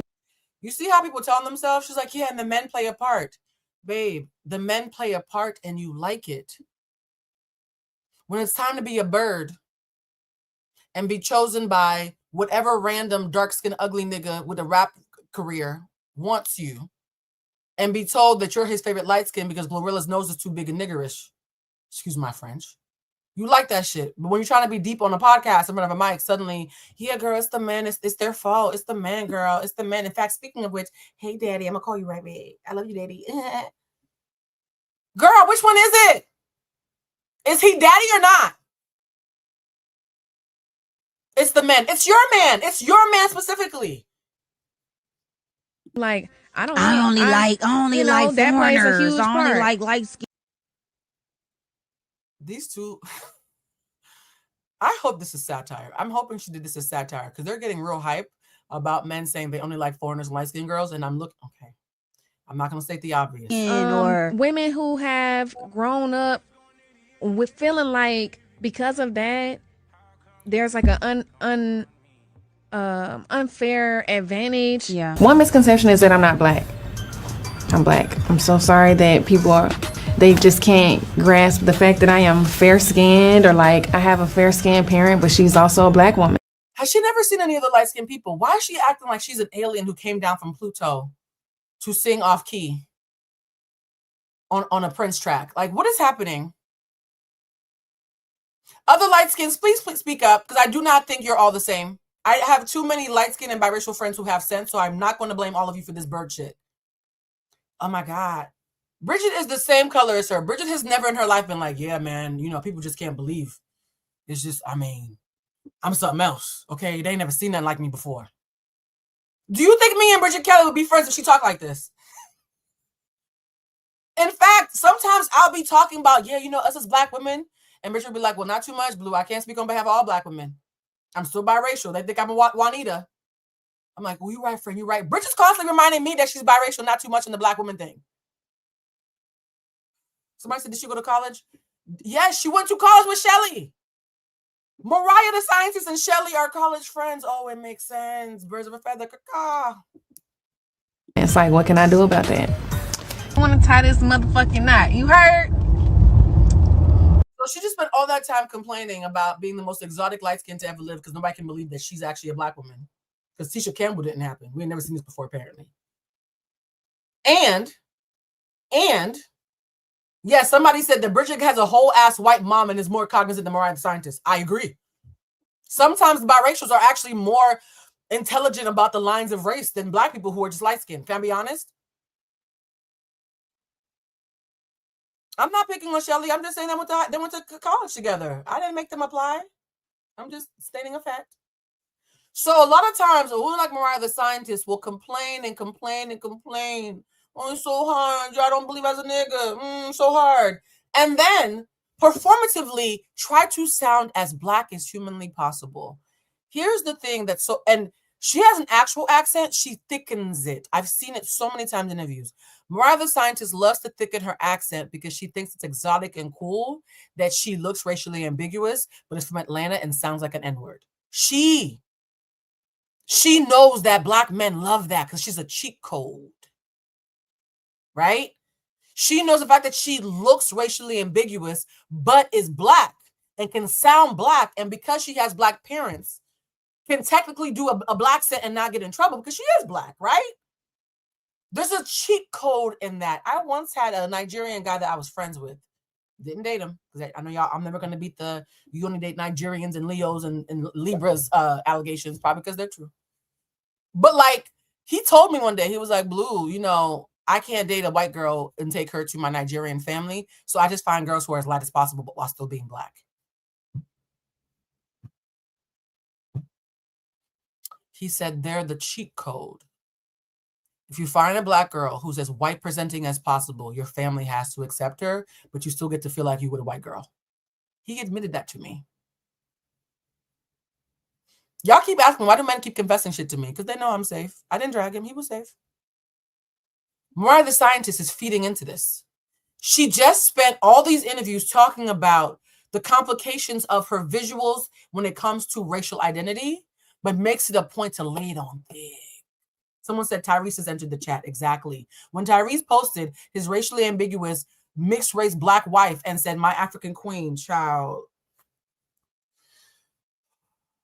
I'm going to pause here on Mariah the Scientist, letting you know that she's a Georgia peach for 5 minutes straight, and play a video that I posted when Sinners came out, and you all got mad at me for not calling Mary a black woman. Y'all was so mad. I think I lost a couple of friends. I think I did. I'm okay with it. Fam, today we're going to be talking about Mary from Sinners. I actually am 1.4% Nigerian African. I'm a sister. Now, before we get started, I need to say this. I do not have any qualms with the Marys of this world. I actually am from Boston, Massachusetts, aka the Mississippi of the North, and have grown up around a lot of Marys, whether they were white presenting women who had some African or black lineage, or they were just white girls who wanted to be down. If you want to know what a motherfucking boss looks like, bitch, you looking at one. I've known, loved, and accepted and acknowledged many Marys in my life with open arms, and still do to this day. However, the way that some of you have been pushing for us to flippantly describe her as a black woman and seem almost angry at racially non-ambiguous black women for saying not so fast has been questionable. So let's start off with where we meet Mary to begin with.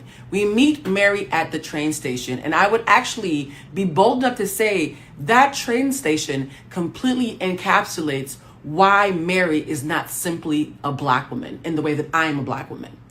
At that train station, Mary is in the Mississippi Delta, in an area where everybody knows that her mother is a quarter black, and therefore she is an eighth black and a victim of the one drop rule.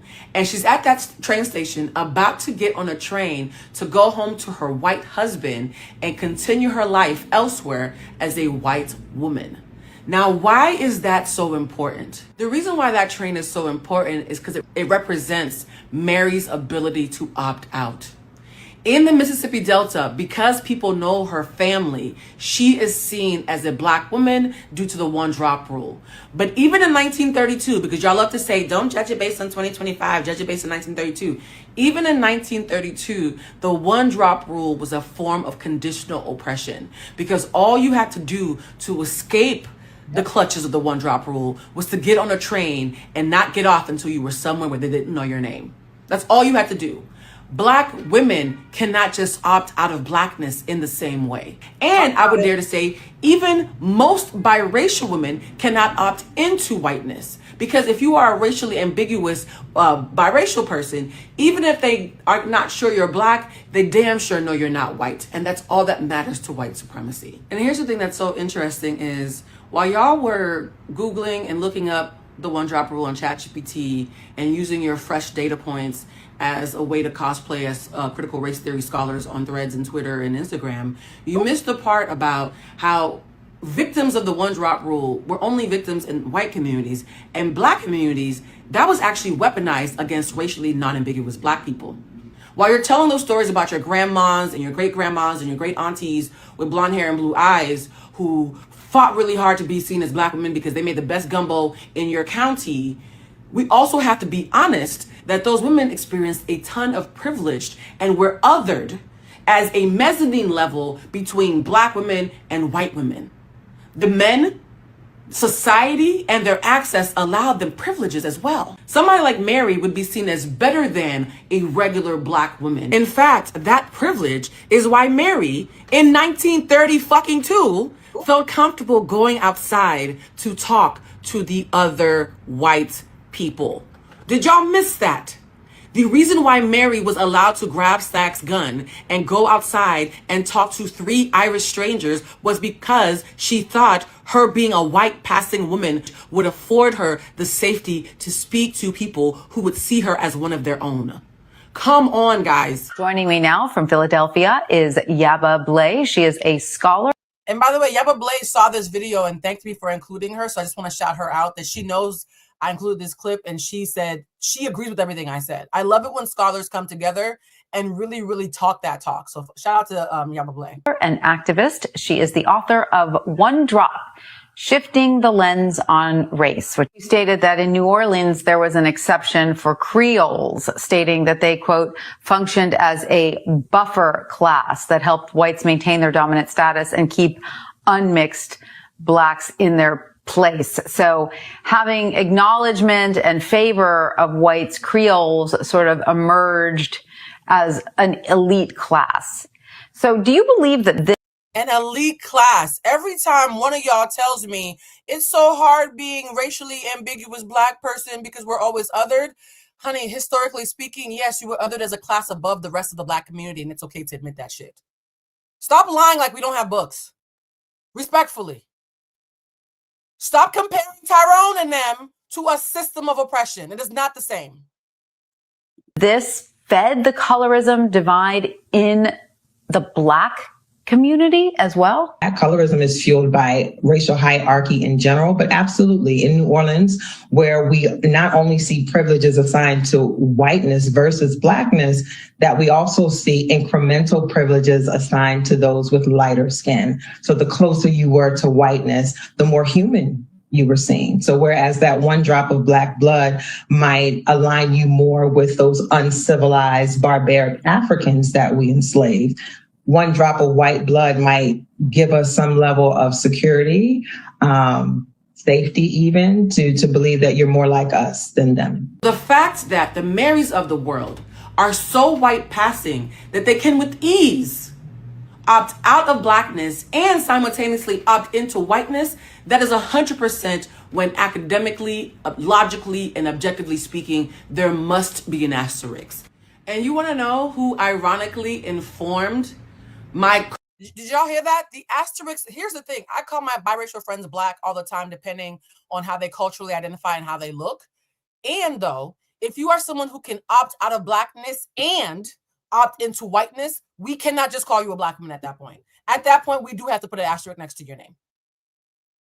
For the sake of being socially responsible and academically honest, the minute you cannot just leave Blackness, but also jump right into whiteness, that is when it gets tricky. And a lot of you who are dense are like, well, you know, how come y'all call Journey Smollett Black, but not Mary? Journey Smollett can't opt into whiteness. Have you seen her features? Journey Smollett cannot opt into whiteness. Be fucking for real. And even Drake looks Dominican. Drake can't opt into whiteness. He can opt into Dominicanness. I know Black, but he can opt out of Blackness, but he cannot opt into whiteness. He could maybe say that he's a Sicilian Jew, so maybe Drake is a mezzanine level.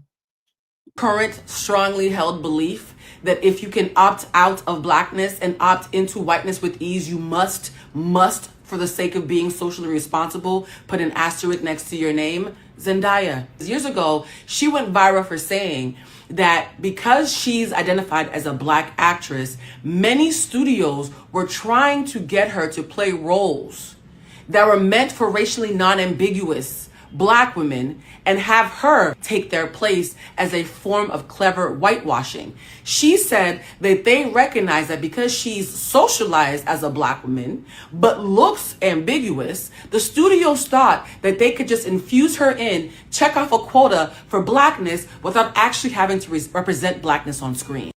You guys, I love this talking point, and I'm not just doing that because it's my fucking video. I love it. This is why I insist on having Black, white, and biracial friends. We didn't create the system, so I think it's foolish and lacking strategy for us to think that only Black people can fix it. Asking me to clean up a mess by myself that I didn't create by myself and didn't create at all is wild to me. So I radically think that white people and biracial people must be brought into the fray and unindoctrinated, right? Deprogrammed, and then used to have their privilege help us. I learned from James Baldwin. I'm not trying to be right. I'm trying to have solutions. A lot of y'all want to be so pro-Black in a way that cuts off your nose to spite your face. If you want solutions and not just viral talking points, you have to be thinking about strategy, right? If I didn't like Uber Eats and car service so much, I think I would have been better served in the 60s and 70s. But a bitch likes luxury, and those things didn't exist back then. So God knew. God knew. So I love it when people like Zendaya are intentional about saying, I'm not going to pretend I don't have privilege. Instead, I'm going to acknowledge my privilege and use it to help the other Black people. That's what I want all biracial and white people to do. Stop lying about your privilege and use it to fucking help us. If I was a white man, I would be like Nick. I think that's why I cape for Nick. It's not because I love that he's white. I love how he wields his whiteness to help Black people. Strategy over fucking emotions, y'all. Strategy. I definitely don't say I have the same challenges as a darker skinned Black woman because I don't. But I do like to take my privileges that I have as a lighter skinned Black woman and help them and shine light on those issues. When we get into the habit of flippantly calling racially ambiguous and or white passing people Black without any further caveats, what we're doing is we're moving the goalpost so that the powers that be can eventually whitewash what Black womanhood even means and replace us and erase us. This desire to call anybody with a drop of black a Black woman without any further intelligent discourse is how we've ended up with a generation of young Black boys who believe that if they find a white girl with a fat ass and lip injections, she has rendered actual Black women who look like his mother and his sisters obsolete when it comes to partnership. There are actual Black men now who will proudly admit that they don't need to find a Black woman as a partner, because as long as they find a white girl with enough Black adjacent features, they get cool points from their bros. Yep. And you've seen how that's impacted dating, the family structure, and by the way, guys, I didn't say we have to befriend them. I said I befriend them. I said we have to strategize and work with them if we want systemic change. I did not say we have to befriend them. You're allowed to build community however you see fit. So let's be very clear about not misquoting me, because I'm very intentional in my language, guys. I did not say we had to befriend them. I said I befriend them. I'm from Boston. It'd be impossible for me not to. Economics in the Black community. You guys don't understand that these identity politics are not insulated. If y'all want to be out here pretending like Haley Steinfeld and women who look like her and women who look like Fantasia Barrino are all just Black women, and there's no reason for us to have a dialogue about the vast nuances in between the two, y'all gonna have to do that without me. Whether you want to admit it or not, race is as much visual as it is biological. So yes, please pay homage to your ancestors and talk about your blonde hair, blue-eyed aunties and play cousins and grandmas and great-great-grandmas. I have no issue with that sort of reverence. I just need you to understand that when you center white passing outliers in conversations about Black womanhood, if you are not careful, it is incredibly, incredibly easy for you to erase racially unambiguous Black women who actually need the grace, who actually are under attack in a different way, and who are perfectly valid in wanting to not be further whitewashed by a community that would rather have them portrayed by biracial people.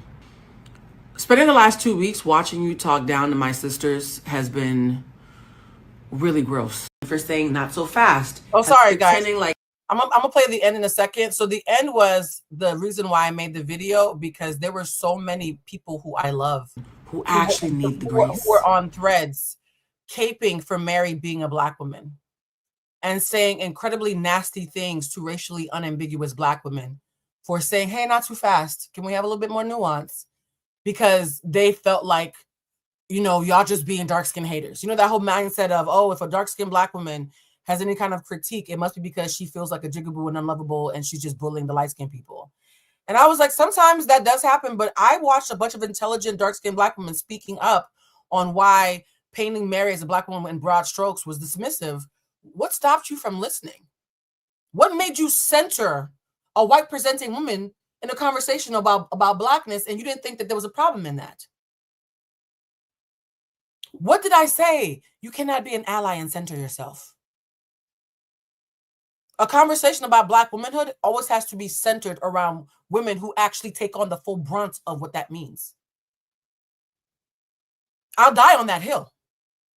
I will die on that hill, right? And so if you are someone who gets to opt out of Black womanhood, you have to listen to those who can't. And I don't think that's about me being racially unambiguous. In fact, the same way I wish Nick was Black, I sometimes wish that I was, had a chance to be a white woman for a day, just so I could show white women what it looks like to be an ally.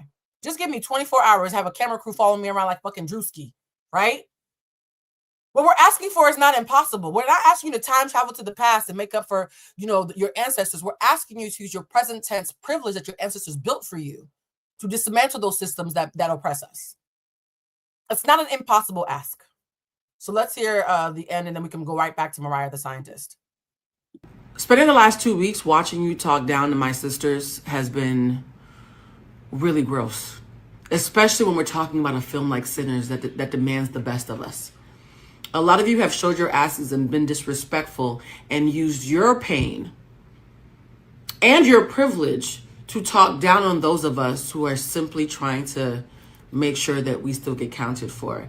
And does that mean that there have not been ignorant, dark-skinned people who've said things I disagree with? No, it doesn't mean that.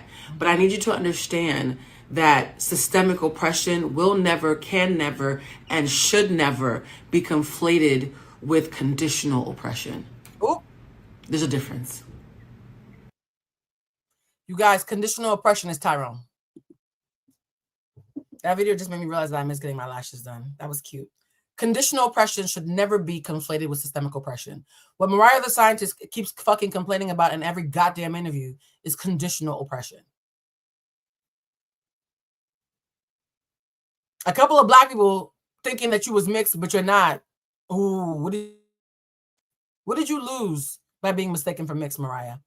Why are you so salty about being mistaken for mixed in public while privately using that with your nigga to clown black women who have features that don't allow them to be mistaken for mixed? Make it make sense, Mariah. 20,000 shorties want to tie this knot. But now you want to scream like 200,000 shorties want to tie the knot.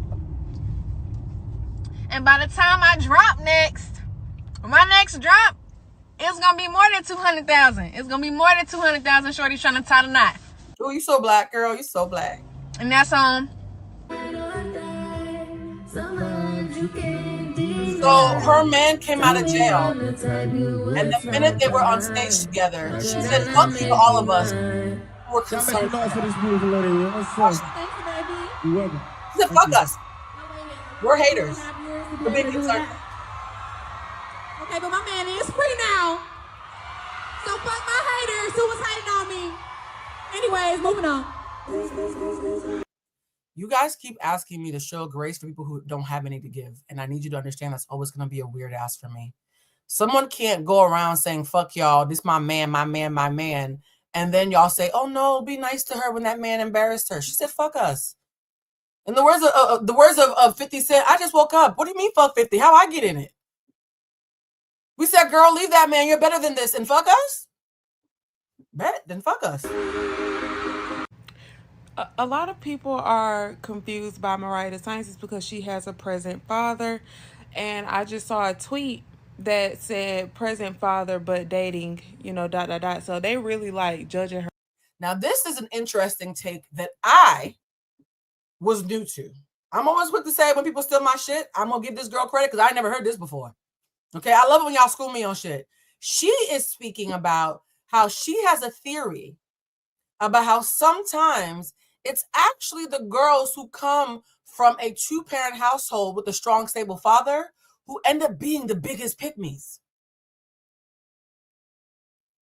I was like, huh, interesting. Let's listen to her point and tell me if you agree, because I just heard this yesterday and thought this was a really interesting point in order to bring up in this conversation. Her heart, but I have a different perspective. So the women with present fathers are allowed to date pieces of shit. Their fathers put them in positions to date terrible men because their fathers are the great men in their life. And so when you have a great man in your life, you go out and you seek it. They go out and they are able to just really date for just love and who they like. And so that's what she likes. So she is free to date him because that right there is the real man in her life. Her father is the man in her life. So she can go and date men who we know for a fact is going to be a disappointment, who's not going to be like super like there for her and supportive because she already has that. So he is just her fun. She's dating him because. And mind you, her daddy is a brown-skinned man who picked the lightest bitch in her family who felt like a victim because of it.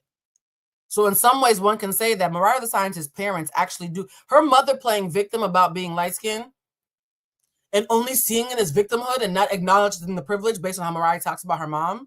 And her daddy literally carrying her across the red carpet like she's a princess. It almost feels like she's trying to emulate in a much more thuggish R&B hip-hop way what her parents did.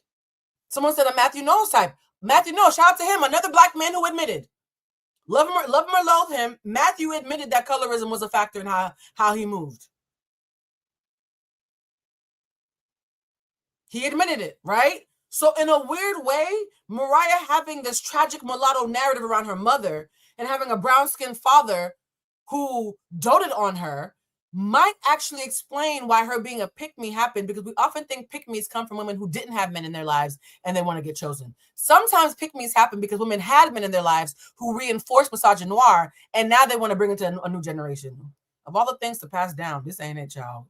Don't you have a cobbler recipe or something? Ain't you from Atlanta? That's what she likes. That's what she loves. She doesn't have to date for any other reason other than like what she likes, her heart's desires. And women who don't have... For those who are asking, the Academy, you can join via desktop only, because the join button next to subscribe, it only shows up on the desktop, not on your phone. I just want to make sure I answered that, because I saw a couple people in here asking. All right, let's go back to this amazing theory. Have present fathers, such as myself.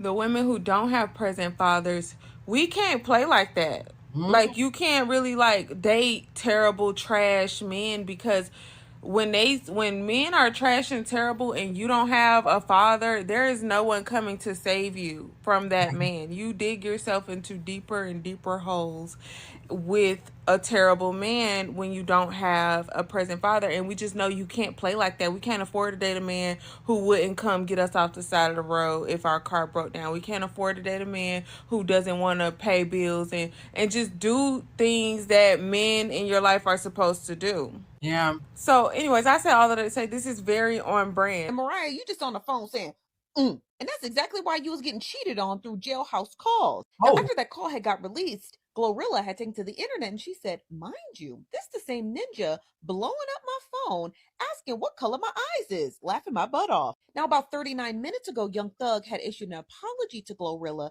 and he tags her and says, first of all, I'm sorry to you and my words, and I honestly don't think you're ugly at all. I was speaking from jail, just having a hard time with life.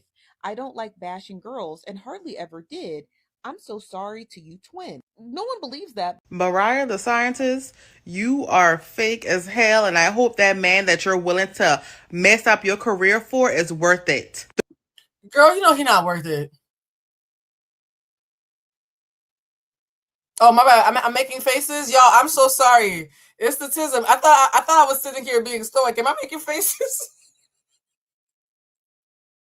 This is why I can't play poker. All right, y'all. I'm gonna try to fix my face, but the stench of BS is so thick in this situation. The reason why I'm playing all these different clips from different perspectives is I don't want to just come on here and preach about the academic stuff. I need you guys to understand that the audience is getting smarter. Right? The audience is getting smarter, and I love that for us.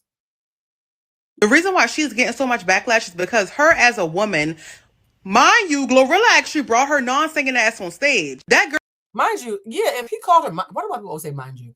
If he called Glorilla twin and he said the Gorilla's ugly, does that mean he know he ugly? Oh shit! I'm gonna call me. Nope. Let me just put this on do not disturb. Mommy, I'll call you right back. No, does that mean he knows he's ugly, y'all? I just realized something. If you call me ugly and then you call me twin, does that mean... Okay, let me just play the video. Sorry. Girl actually helped you get a little bit further with your career, unlike that man that you just love so much. But you as a woman, you sat on that phone and you let that man talk about that girl like a dog. And then you had the nerve to be like, oh yeah, they up in her inbox but wouldn't talk to her if she was regular. That light skin privilege that went to your head, huh? Like, girl, how dare you let this man talk about this girl as if this girl didn't help you and as if he doesn't look like a fucking bad bug. Talking about, I don't know why she getting so much backlash because they should be shorter for real. Wait. Wait, did she call him a bed bug? I was so shocked I hit the button. Did she call this man a bed bug? Okay, let's a woman out of the blue. On behalf of ugly niggas everywhere, I don't know many, but I know they exist. I'm gonna skip over this part. Wait. Oh. Bedbug is rough. A bedbug. Damn. That's rough. You know what's fucked up? If he gets her pregnant and the baby is his complexion, not hers, that's gonna be karma. Shout out to Danny Lay. Talked all that shit about dark-skinned brown women and then gave birth to one. If they ever have a baby and the baby ends up looking like him, it's going to be tricky because a lot of time when men date women like Mariah the Scientist, they're hoping that her genes will take over. It's because she rejected him. Because if he's so in love with you, why would he care who she talked to, how she looking, what she got going on? Like, Thug is just a messy bitch. That's it. Oh yeah, you guys, I wanted to be fair and have someone who was in a relationship with someone in jail speak, because a part of me was like, he keeps blaming this on jail. He keeps saying, y'all ain't got no compassion. A nigga was fucked up and locked up and I had no choice. So I went, yes, guys, y'all know I love to do some research. I scrounged the internet to find someone whose partner was in jail and who could actually speak as someone who's lived in Mariah the Scientist's shoes about what it's like dating a man in jail, to find out, do all men in jail gossip like bad bitches? Is this a jail thing? And maybe I, as someone who's never been in lockup, although the police have been called on me more than once. Shout out to anger management, okay? Because I had hands back in the day. I can't believe I've never been arrested. But yes, as someone who's never been in jail and never dated somebody who was in jail, I wanted to hear from them. So this is what somebody who's been in her shoes has to say for us to be fair. And Mariah is just his homegirl. Let me tell y'all something that I ain't never got on here and talked about. As a former prison wife, my ex-husband was sentenced 6 months after we got married, and we were married for 5 years after he started serving time. We ain't never get up on that phone and gossip like Young Thug and Mariah do. Now, don't get it twisted. When he called, I knew to pick up that phone, and I wanted to pick up the phone. But we only talked about either keeping money flowing. Those who were asking, was I whooping ass? No, they wouldn't let me. People were calling the police because of my mouth. That's why I didn't get arrested. The cops were like, you can't call the police for her cussing you out. But people said my mouth was violent. So in high school, I had the police called on me 3 times for cussing people out. But look, I've grown. Talking about business, talking about how to sustain our household, communicating with his lawyer. You know, make sure my lawyer got this, make sure my lawyer got that. Talked about our kids, or we just talk to each other. You know, try to stay connected emotionally, mentally. Just sat on the phone and cupcake with each other. That's it. Ain't never get on the phone talking about everybody else and their business, what they got going on. At this point, she don't have a man. I don't even think she want no man. She don't want no man. She don't want no husband. She just wanted a friend, a homegirl. Because the way she get on... Wait. I just realized. Wait. This lady said...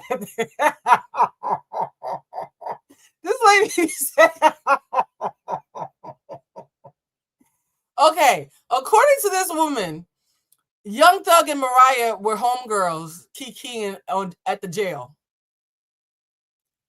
Funny enough, if you stop seeing Young Thug as her man and start seeing him as her homegirl, those conversations that I played in the beginning actually make total sense. Except for the daddy part. But gossiping about people, talking about, girl, your nails too long, you need to cut them down. All those conversations make sense as homegirls. Because when you're a pick-me, you have no female friends. So your nigga ends up being your bitch. Oh, shit.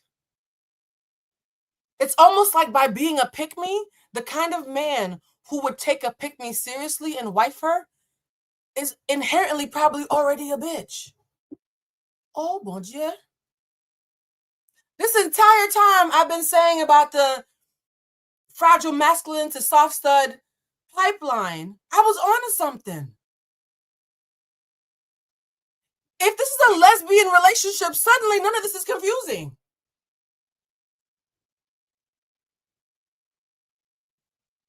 If you are dating a cishet male baddie, you are in a toxic lesbian relationship, because healthy lesbian relationships do exist. That line and just listen to his bullshit, listen to him talk about other people. Anybody that talk about somebody else that much don't have no business of their own. Ain't really about no business. Ain't really got nothing. Yep. Because why you so entertained? Why you so stuck on somebody else? I ain't never seen nothing like this before. So the other prison wives are saying, leave us out of it. This ain't got shit to do with him being in jail. The other prison wives, Mariah, I'm sorry. I tried to find if maybe the biracials would have your back, and the ones who have been to school and therapy are saying, bitch, no, we ain't got nothing to do with this. So the biracials are not going to let you hide behind them, even though you aren't one of them. You're just a light-skinned black woman who won't shut up about being light-skinned. I will talk to the prison wives. They don't agree with you either, girl. The hoes who pick up on game, they all think you would pick me. Guys, I wish I had a gavel. Maybe I should buy a gavel. I'm gonna use my little pink fan instead. On the case of is Mariah the Scientist a pick me? We have our verdict. Yes, she is. This is a fucked up gavel. Yeah, this is we have court is it's adjourned. It's adjourned. I have tried to be fair. You guys, I actually spent a lot of time looking for people who were arguing against her being a pick-me, and they were such obviously pick-me's. It would have been satirical, and they would just got dragged, and y'all would have went to their pages and cussed them out. I don't want to come on here and start an angry mob. Beautiful gowns. Now that's a unanimous verdict. Yeah, a jury of her peers, Mariah, a jury of your peers here at the Blue Crew have, yeah, you're a pick-me-sha. I even started looking in the comments to see if anybody rogue from your fan base would pop up. Instead, they're all saying it's going to be hard to listen to your music now. So that's awkward. I didn't mean to turn the tide. I do want to end this on a positive note. You guys, I'm sorry. You know, I'm a Francophone African. I'm Haitian and Cuban, you know? And my favorite Spanish saying is from Celia Cruz, Azúcar, but that doesn't come up in conversation as much. Yelling sugar doesn't make as much sense as, oh my God. Because Mariah is getting dragged as a consequence of her behavior, I can't feel bad for her because I love consequences, and this feels like a consequence of her behavior that she earned, because so many of us caped for her and said, girl, you're better than this, and she went on stage and said, fuck y'all. So that's awkward. We saw the clip. She said, fuck us, right? I don't know how we got in it, that we were looking out for her. So now I'm going to do my best to end this nicely. Not knitter, not the beige rage. Y'all are so ignorant. I saw Dominique, my good sis Dominique, done posted a video called A Love Letter to Mariah. I did not get a chance to watch this video, so we're going to be watching it together for the first time. Maybe I should have Dominique come on the show. I love her so much. Maybe I should have her come on the show. I'm going to hit her up soon and see. So let's see what Dominique has to say in this love letter. Somebody said in the cop outfit. Yeah, that was a little tricky. Let's watch. Oh, remember to like the live. Yes, you guys. I'm so bad at doing the whole content creator thing. I just be up here talking with y'all like I'm my good Judies. For those of you who follow me on Patreon, me and Bridget are about to do a town hall tonight. So follow us over there. So I have to get off soon because I'm about to go live on Patreon with Bridget. For those who are members, just know the quicker we get to 100, the quicker we can start having our Blue Crew lives. In fact, while I'm listening to Dominique's love letter, and I'm going to have an open mind, I intentionally didn't want to watch it until we watched it together so we could have a fresh reaction together. I'm hoping Dominique is speaking from a place of love to counterbalance this, because even if she's a pick-me, even if he's a bad bitch, it never feels good for me. I can't speak for y'all to drag people who I think might be sad.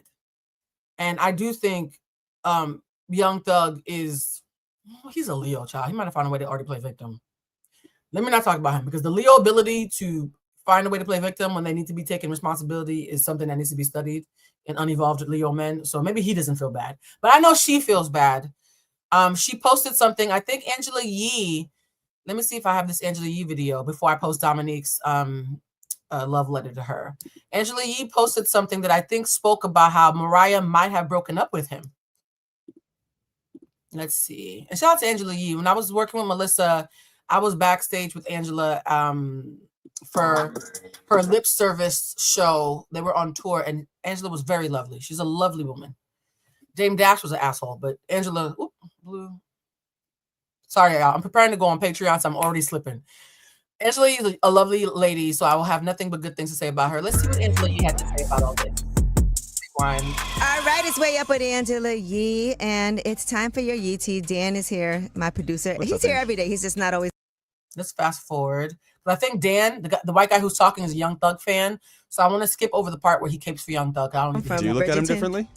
I mean, I think it's unfortunate for him. I never looked at him any particular. I just know you're a huge fan. Yeah. And so it's weird because we don't look at guys like that talk like my boyfriend doesn't talk like that. If you ask him a question, he don't even really gossip. And Young Thug said he's never in his life gossiped, but it was only once he got to jail. But anyway, the other thing, and I said this last week that this was going to happen. There were going to be calls leaking with other women. Yep. And him discussing even his relationship with Mariah, because somebody is strategically putting these out. And here is one of those calls that leaked where he's talking to another woman. When you plan on having kids? When you come home, I have kids. Wait a minute, I didn't watch this clip. Whoa! Wait. Goddamn. So wait, Mariah. No, see? Oh man. Maybe I should have more clips that I haven't watched yet. Because this is fun. Wait a minute now. Y'all knew about this? Y'all knew that he had a audio of him planning to impregnate another woman while she was being ride or die and kikiing about him talking shit about her homegirls? Yeah?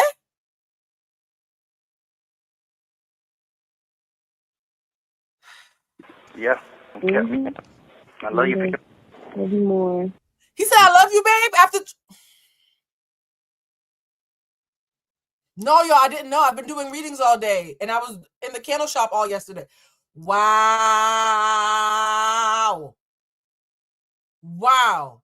You took this massive L to your career at the exact moment where your career was breaking records. You guys, Mariah the Scientist's career has never been better. This has been the most successful summer of her career, and her allegiance to fools and idiots and losers is undermining it. This is why you have to be careful who you lay with. What did I say about men like this? They will eat your light. A moment that was supposed to be about her is now about him. And the whole time he's trying to impregnate other bitches. Man, demon. This is demonic. Now, he posted after this, my baby, I was wrong and I'm sorry for what I put you through. You deserve better from me. Thank you for everything and I will do anything to make this work. You showed me what love is and I hope I haven't lost you forever. Everybody leave her out of this, please. She's an innocent girl and feels bad about all of this. Please give her peace. And then Mariah in her stories posted one of her own songs. Wait, correction officer. Okay, y'all. I'm happy that I didn't know any of this because I wanted to stay on topic. This is diabolical. So he posted an apology. What did Mariah say, Angela? Tell us. What did Mariah say? And she did it like a post and delete, by the way. Tell me love and hatred doesn't coexist. Shirley, I replied, that's what resentment is. I was naive, not ignorant. So much for... I was naive, not... You was a little ignorant. They say she looked like Rihanna. You was a little ignorant, babe. What you mean you was naive, not ignorant?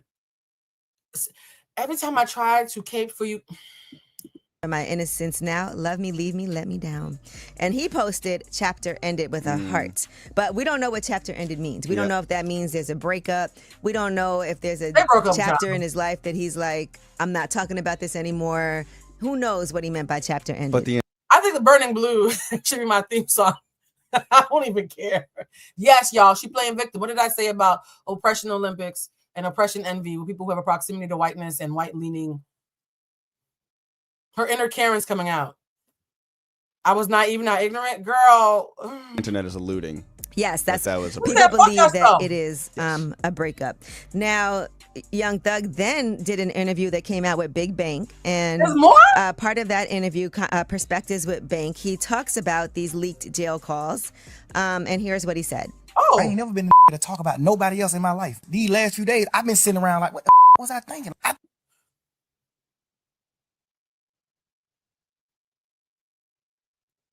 I'm sorry, I had to stop there.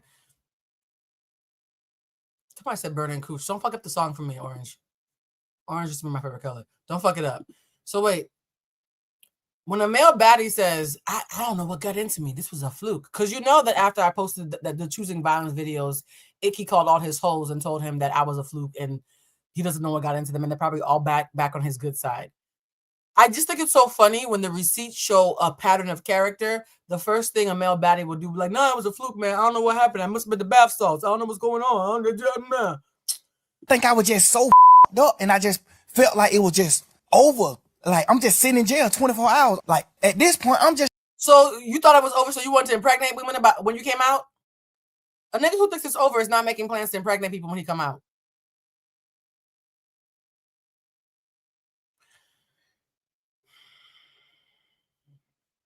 I am so happy I had Mike come on. Every day I need a reminder that evolved niggas exist. It's like, man, I don't give life it ain't what I'm thinking it is. Like, I'm just talking, man. At this point, I'm just talking. Right. And so, we'll talk more about this. I'm just talking, okay? At this point, I'm just talking. I'm imagining his pearls slapping against his chest as he's the drama. Man, that is, yeah. Let's wrap this up because before I have to pivot to the Patreon and show Dominique showing these people grace because burning blue. Yeah. Mariah niece. Jokes have been made, banter has been had. But after I listened to that audio of this man talking to this woman about building a family with him. Oh, so Dominique heard I had to come to you on some real shit. Now, I want to preface this by saying I'm not sitting in judgment. I'm judging him. I, too, have been dumb for a nigga. My husband had a whole baby. Dominique did a whole video about how if you dated the Leo male, you deserve compensation. So me and my Pisces sister are on the same page on this. We are kindred on this point. Okay. On me. Like, I just want to be real. I just want you to, I'm coming here to let you know the things that I'm realizing about myself because I stayed too long. I curated an approach to love that was so damaged that I've been divorced since 2018. 7 years later, I'm still finding cracks and crevices in my being when it comes to showing up for someone. I adapted love, anger, frustration, the threshold that I held for a boundary of what I considered to be disrespect. I lowered the threshold of what I had when it came to what it meant to love me, to make everything accessible for my ex-husband. And so thereafter, I will say this. Somebody asked earlier, do you think that Shelly is a pick-me because her and Mariah are friends and they're both being embarrassed by their men? I don't think Shelly's a pick-me. I think Mariah's a pick-me. I think Shelly is strategic Virgo. I think she's being strategic. And there's a lack of warmth in her approach that makes sense for business, but doesn't make sense for endearing her to the audience. So I do not think Shelly's a pick-me.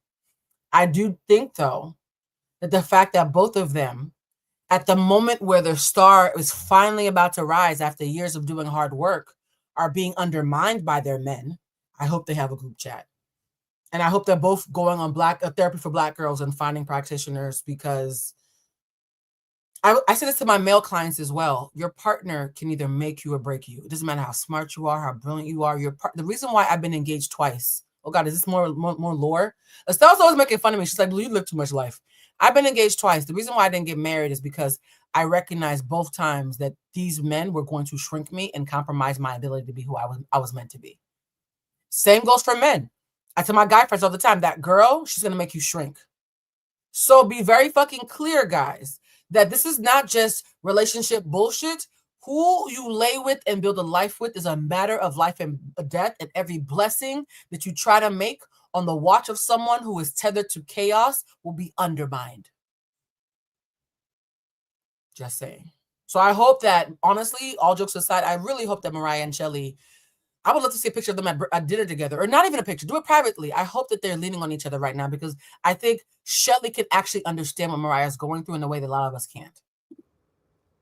It's positioned me to have to learn so many real-time lessons with my heart and with my time that continue to feel like casualties from my marriage. You need to get away from this young man before your guidelines of love, respect, and care and disrespect are so knocked out of whack that you'll never recover. Yeah. And there will be too much evidence publicly of what you will put up with. Because the same way that niggas, when they find out that you fuck this nigga in this backseat, so how dare you say you're not gonna fuck him in the backseat? Every man in this world is watching you. Let this man play on your time. And they all clock. And so, yep. In 3 or 4 years, God willing, when you're with somebody else and they fuck up and you're like, I don't like this, they're gonna be like, well, damn. At least I did in such and such and such and such. It ain't right. I'm just telling you the land that you're. It's true. I have a lot of men. Oh, I'm about to share my business. A lot of men DM me to like just send me compliments and temperature check. And I've noticed that ever since I did that live about what happened to me with oh boy, the tone has gotten more respectful. Knowing that I'm the kind of woman who would rather choose violence and leave than be played with, I've seen the men who flirt with me in my DMs have gotten a lot more respectful. Please do not think that women are the only ones who gossip and take note of stuff and who are doom scrolling for hours. Men will watch to see what you're willing to ask for as far as respect and act accordingly. You do have to teach people how to treat you, particularly masculine energy. You're laying for yourself when you could in the words of Fantasia Marino Taylor, free yourself. Yes. I talk about a lot about how cheating can shift your DNA. Compromising yourself shifts your DNA as well.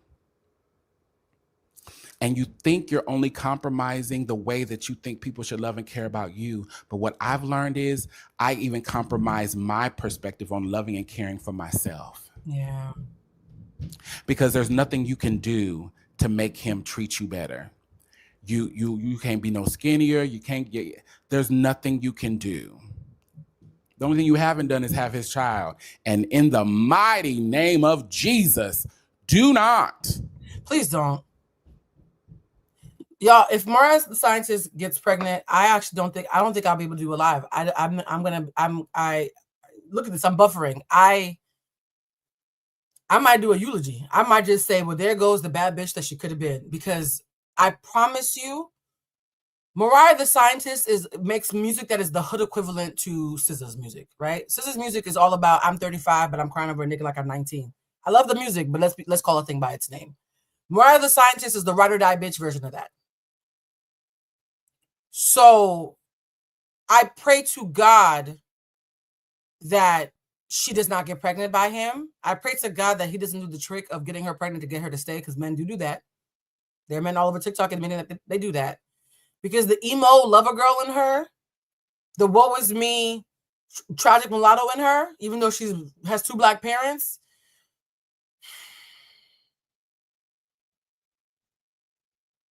let's all pray for birth control. All right, we're going to let Dominique finish this up, and then I have to go. Go ahead and put that next banana in their knees. Oh, we both said the same thing. Bitch, if that nigga nutting you, I want you to go sit on a fire hydrant. Clean it out. Don't do that. My God, on today. That's the one thing that that's what we still got. A nigga done broke your heart, but he ain't made you a baby mama yet. My God, on today. But seriously. And when you love somebody and you see the best in them, and there are moments that you've seen the version of, the version of him that you love the most, and you see glimmers of that. Mm-hmm. I get it. But ask yourself, are those glimmers blips? Are they extended times that the sun is in the sky? And on that note, one of the biggest lessons I've learned is that when I see beauty in someone, everything in me wants to water it and invest in it. Y'all see how I am with my friends. Y'all see how if my friends got anything going on, I will drag them on live and be like, look, my friend has something to show you, y'all. Watch. Do your little dance, DeMarcus. I'm one of those, okay? If my friends got anything going on that is even halfway cute, I'm going to bring them on live and say, come look at my friend. Ain't they cute, right? And if it's this bad with my friends, y'all can't even imagine how I am when I date. If I'm dating somebody who's talented, because I only date talented people, what ends up happening is I see these glimmers of them, right? These moments where the mask falls off and I see the little boy underneath who just wants to like feel special and important. And I fall in love with the little boy, not realizing that the man who I deserve still didn't show up behind him. And so that's called potential, right? That's called potential. If I get a flash of a little boy who I want to invest in, but the grown man who's going to keep me safe doesn't show up, I've learned to mind my business. I've also learned to not play victim. So it makes me sad that right now Mariah the Scientist is still acting like one of the lyrics to her songs. I would have loved if she had said, you know what? I'm still growing as a woman. And I misconstrued ego for love. I misconstrued attachment for love. I misconstrued loyalty for being more important than dignity. And this man has embarrassed me so many times, I'm going to have to concede that I was wrong. And now I have to relearn what love even means. That would have been a great rollout for the album. All of us, right? The young aunties, the little sisters, the play cousins, the mimas, every woman and every man with a little bit of sense who likes to do a body roll would have been like, girl, we get it. Instead, you're still playing victim. You guys, it's not what happens to you that makes me decide if I fuck with you or not. It's how you react to it. I'm not judging Mariah the Scientist for falling in love with a Leo who gaslit her, played in her face, and had mad at the bitches behind her back. Child, I'd be a hypocrite. I'm giving her the side eye because she still refuses to take responsibility for how she co-created the mess that she finds herself in. And that is unfortunate. It's unhealthy, and it's also unsafe to all the women around her. Because if you were a pick-me who refuses to acknowledge you're a pick-me, statistically speaking, a mistake that you refuse to acknowledge you made is bound to happen again. And before Young Thug, didn't she date Lil Yachty? Child. Shout out to all the Mariah the Scientist fans. I hope that you think that I was fair despite being blunt. Shout out to all the people in here. I just checked. We now have 70. Oh, snap. Oh, snap. We now have 70 members. We're 30 away from finally being able to open the doors to the Academy. I'm super excited about that. Shout out to everybody who bought the candles. Bluecentric.com/shop is a URL for all the merchandise. Please like the live. Thank you, Flo. Shout out to Brianna and Flo for being our moderators. And I need you guys to know, this all happened very organically. Me going on live, us doing the Bluecentric live that I've been doing for, here's the thing, before I leave, because I have to go talk to Bridget in like 20 minutes. I've been doing Bluecentric live for 4 years now. 4 years of me doing these lives. Nothing about the way that I'm talking to you guys right now is new. The subject matter isn't new. My thoughts aren't new. My rhetoric isn't new. I have been doing this exact show on Instagram for 4 fucking years. The fact that all I had to do was switch platforms for it to take off the way that I always envisioned, I want to double click on this, guys. Sometimes when you've done everything that you think you need to do for your dreams to come true, and something seems off, you could be 99% there, and it's just one last tweak. Right? It could be one last tweak that finally makes it click. I keep feeling that there's somebody or somebody's in here who have been busting their ass trying to make their dreams come true. Whether you're starting your own business, or according to Tabitha, maybe get a job. Whether you're starting your own business, trying to be a content creator, trying to do a fitness journey, and you're on your 50-11 diet of your life, or whatever it might be happening, sometimes you just need one more thing for it to click. The fact that it hasn't happened yet doesn't mean it's not going to happen at all. And I feel like I need to give this quick testimony to y'all, because we're in a season now where this year has been a trying year for a lot of us, right? And I need you to understand that I want to, for these last couple of months of this year, do something that is called the lock-in, where people lock in for the last 4 months of the year. Let's all lock the fuck in. Maybe we'll start doing lives where we check in about how we're locking in. But I want you guys to please, please, please do not think 2025, if it wasn't the year that you love, that it's over. You still have 3 months and 3 weeks left, right? You have plenty of time to take this year back. I don't know who needed to hear this, but it was enough people for me to have to say, even though it's not Tarot Tuesday. And speaking of Tarot Tuesday, next Tuesday, I'm going to do some love readings. I know I'm smirking because I said I would never do this. Next Tuesday, I'm going to do some love readings because cuffing season is about to start. Yes.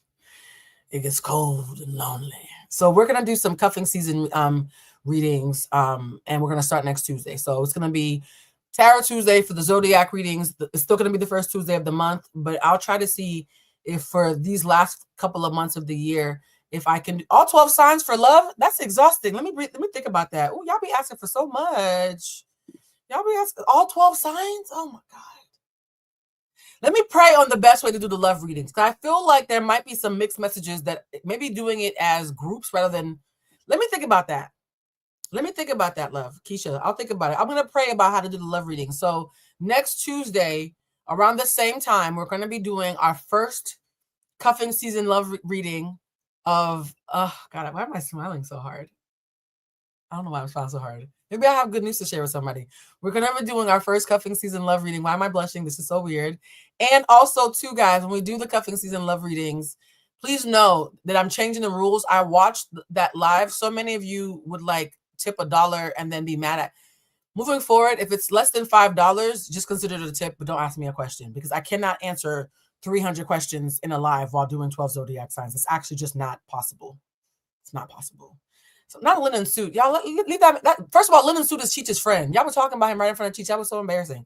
All right. So I don't know if I'm going live again this week. If something happens in the social zeitgeist, I'll probably go live on Friday because the next 2 days are busy. So if I do go live, it's probably going to be Friday or Saturday. Please, guys, when you go on my page, hit the live tab because it tells you when my next live is. Okay? If you're always wondering, Blue, do you have a live coming up? If I have one scheduled, if you press the live button, the tab that says live, it will show you when the next one is scheduled. I do my best to put the scheduling announcements up as early as possible. And for those who are buying the candles, I'm going to try to keep the candle sale open until the 22nd. No, the 21st, because there's a whole song by Earth, Wind, and Fire. The 21st night of September will be when we end this batch of candle sales.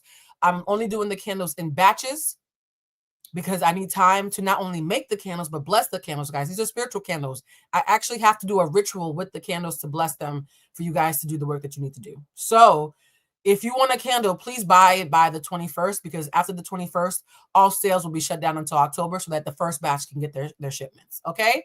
Love y'all so much. I adore y'all. This is so good. And for those who are on the Patreon, I'll see you over there with Bridget. Love y'all. Bye, family. Oh, poor Mariah.